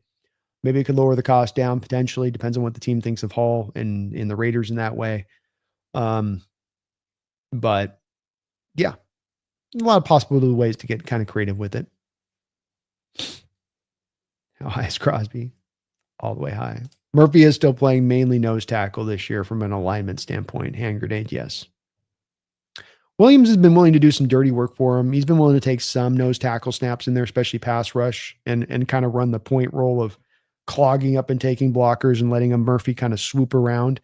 So Williams has been willing to do some kind of selfless stuff too within that as well. But by and large, Murphy is still playing up at that nose tackle position. BB, thank you for the $2 donation. Feed me. Murphy has more Pro Bowl votes than Leo right now, which is crazy. Indeed. Fans are going to be maybe a little ahead of this in certain ways too with that. So that's, I think, a bit of the part of the process there is the fan voting factors in so heavily there versus when you get the all pro voting, of course, that's going to be the writers that do that. So just a different set of folks that do one to the other. But yeah, pretty crazy. Murphy bursting up into people's eyes kind of nationally, I guess, a little bit. And the 12's holding it down, voting in the stadium as they do. We always do well with showing our players the love in that way, which is cool. Hopefully they both get it. They should both get it at this point, Phoebe. They're both playing complete football, a complete brand of football, which you would expect. They should get that nod. At the very least, a Pro Bowl nod. In Leo's case, get the All-Pro. You know what I mean? Kevin says, like the video, Scallywags. Please do like that video for me. I would really appreciate it. I want to thank all of the folks drop so many donos in the chat here today. Random again will feed me. Industry Worth Cal. Thank you, Mark Lawrence, Brento. Appreciate you as well. Mungles, Mr. Cain. All of y'all so nice. Feed me. True Dab Blue. Really, really, really, really, really kind of y'all for all the support you guys show and love you show here to the channel on that side of it. I'm going to roll a little bit of a one more little ad here for TickPick. And that's, of course, one of the seating sites here that's been so kind to support us here this year as one of our sponsors of the channel. So I'm going to run a little bit of this and we'll get back into the last bit of questions. We'll answer those up. And then after that, we'll call it a little bit of a day here on this one as we kind of turn the page on this. So this is just a quick little ad I'm gonna run, just a little 2-minute ad. Bear with me on this one. TickPick is a site that can get you set up with great seats. You got the Seahawks coming down the home stretch here this year. An opportunity right now to go out there and be able to get some seats here and get them at the good price. Get you good seats at the right price. That's what TickPick does. But let me tell you here in this ad. Not you guys, but one of my biggest pet peeves is hidden fees when it comes to buying sports tickets. A little bit extra here, a little bit extra there. Oh, sorry, sir. Just one more surcharge. Why can't the price I pay be the price I saw listed?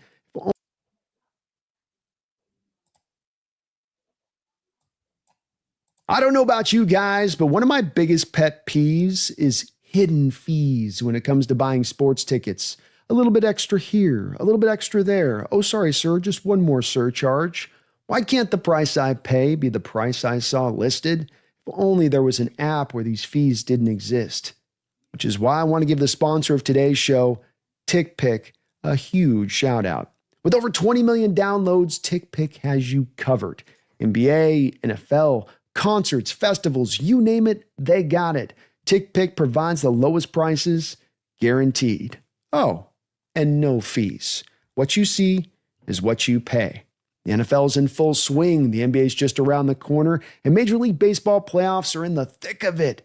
Now is the time to lock in the best app in the game at finding you the right ticket at the best price. I love using TickPick. Last year, I was supposed to go to the opening game of the football season with my buddy who was also bringing those tickets, but he bailed on me at the last second and I was left to scrambling. I thought it was going to be up the creek without a paddle, but I fired up the TickPick app, was able to find a really nice seat by utilizing their high seat rating, which just looks at the combination of price and seat quality to get you that best bang for the buck. And I was able to go to the game and experience an incredible game at that. TickPick has your back.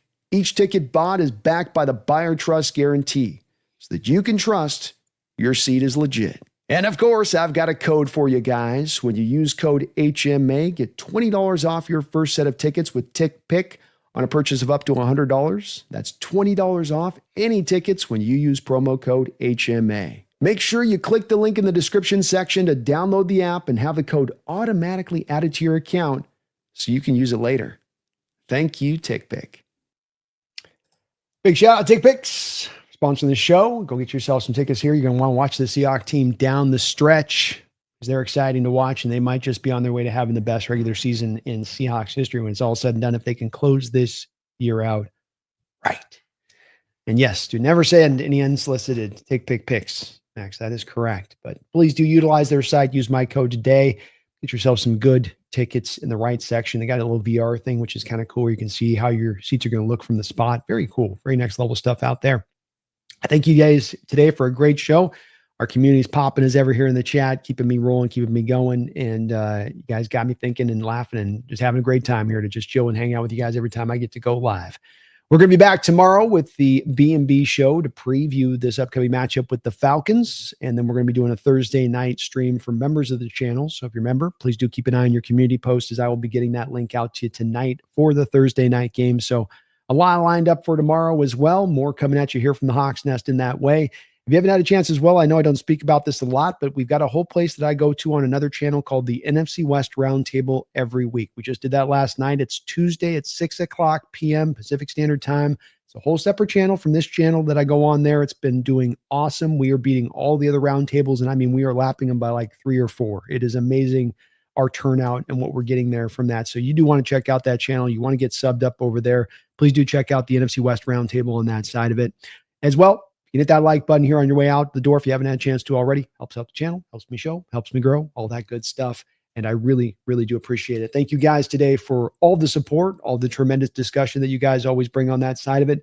The Seattle Seahawks team have an opportunity right now to really, really set themselves up for some playoff success, not just simply get in the playoffs, but get some actual setting up the success for the playoffs once they get there. It's going to take yeoman's effort to make this happen. It's going to take perfection down the home stretch of the season to make this happen.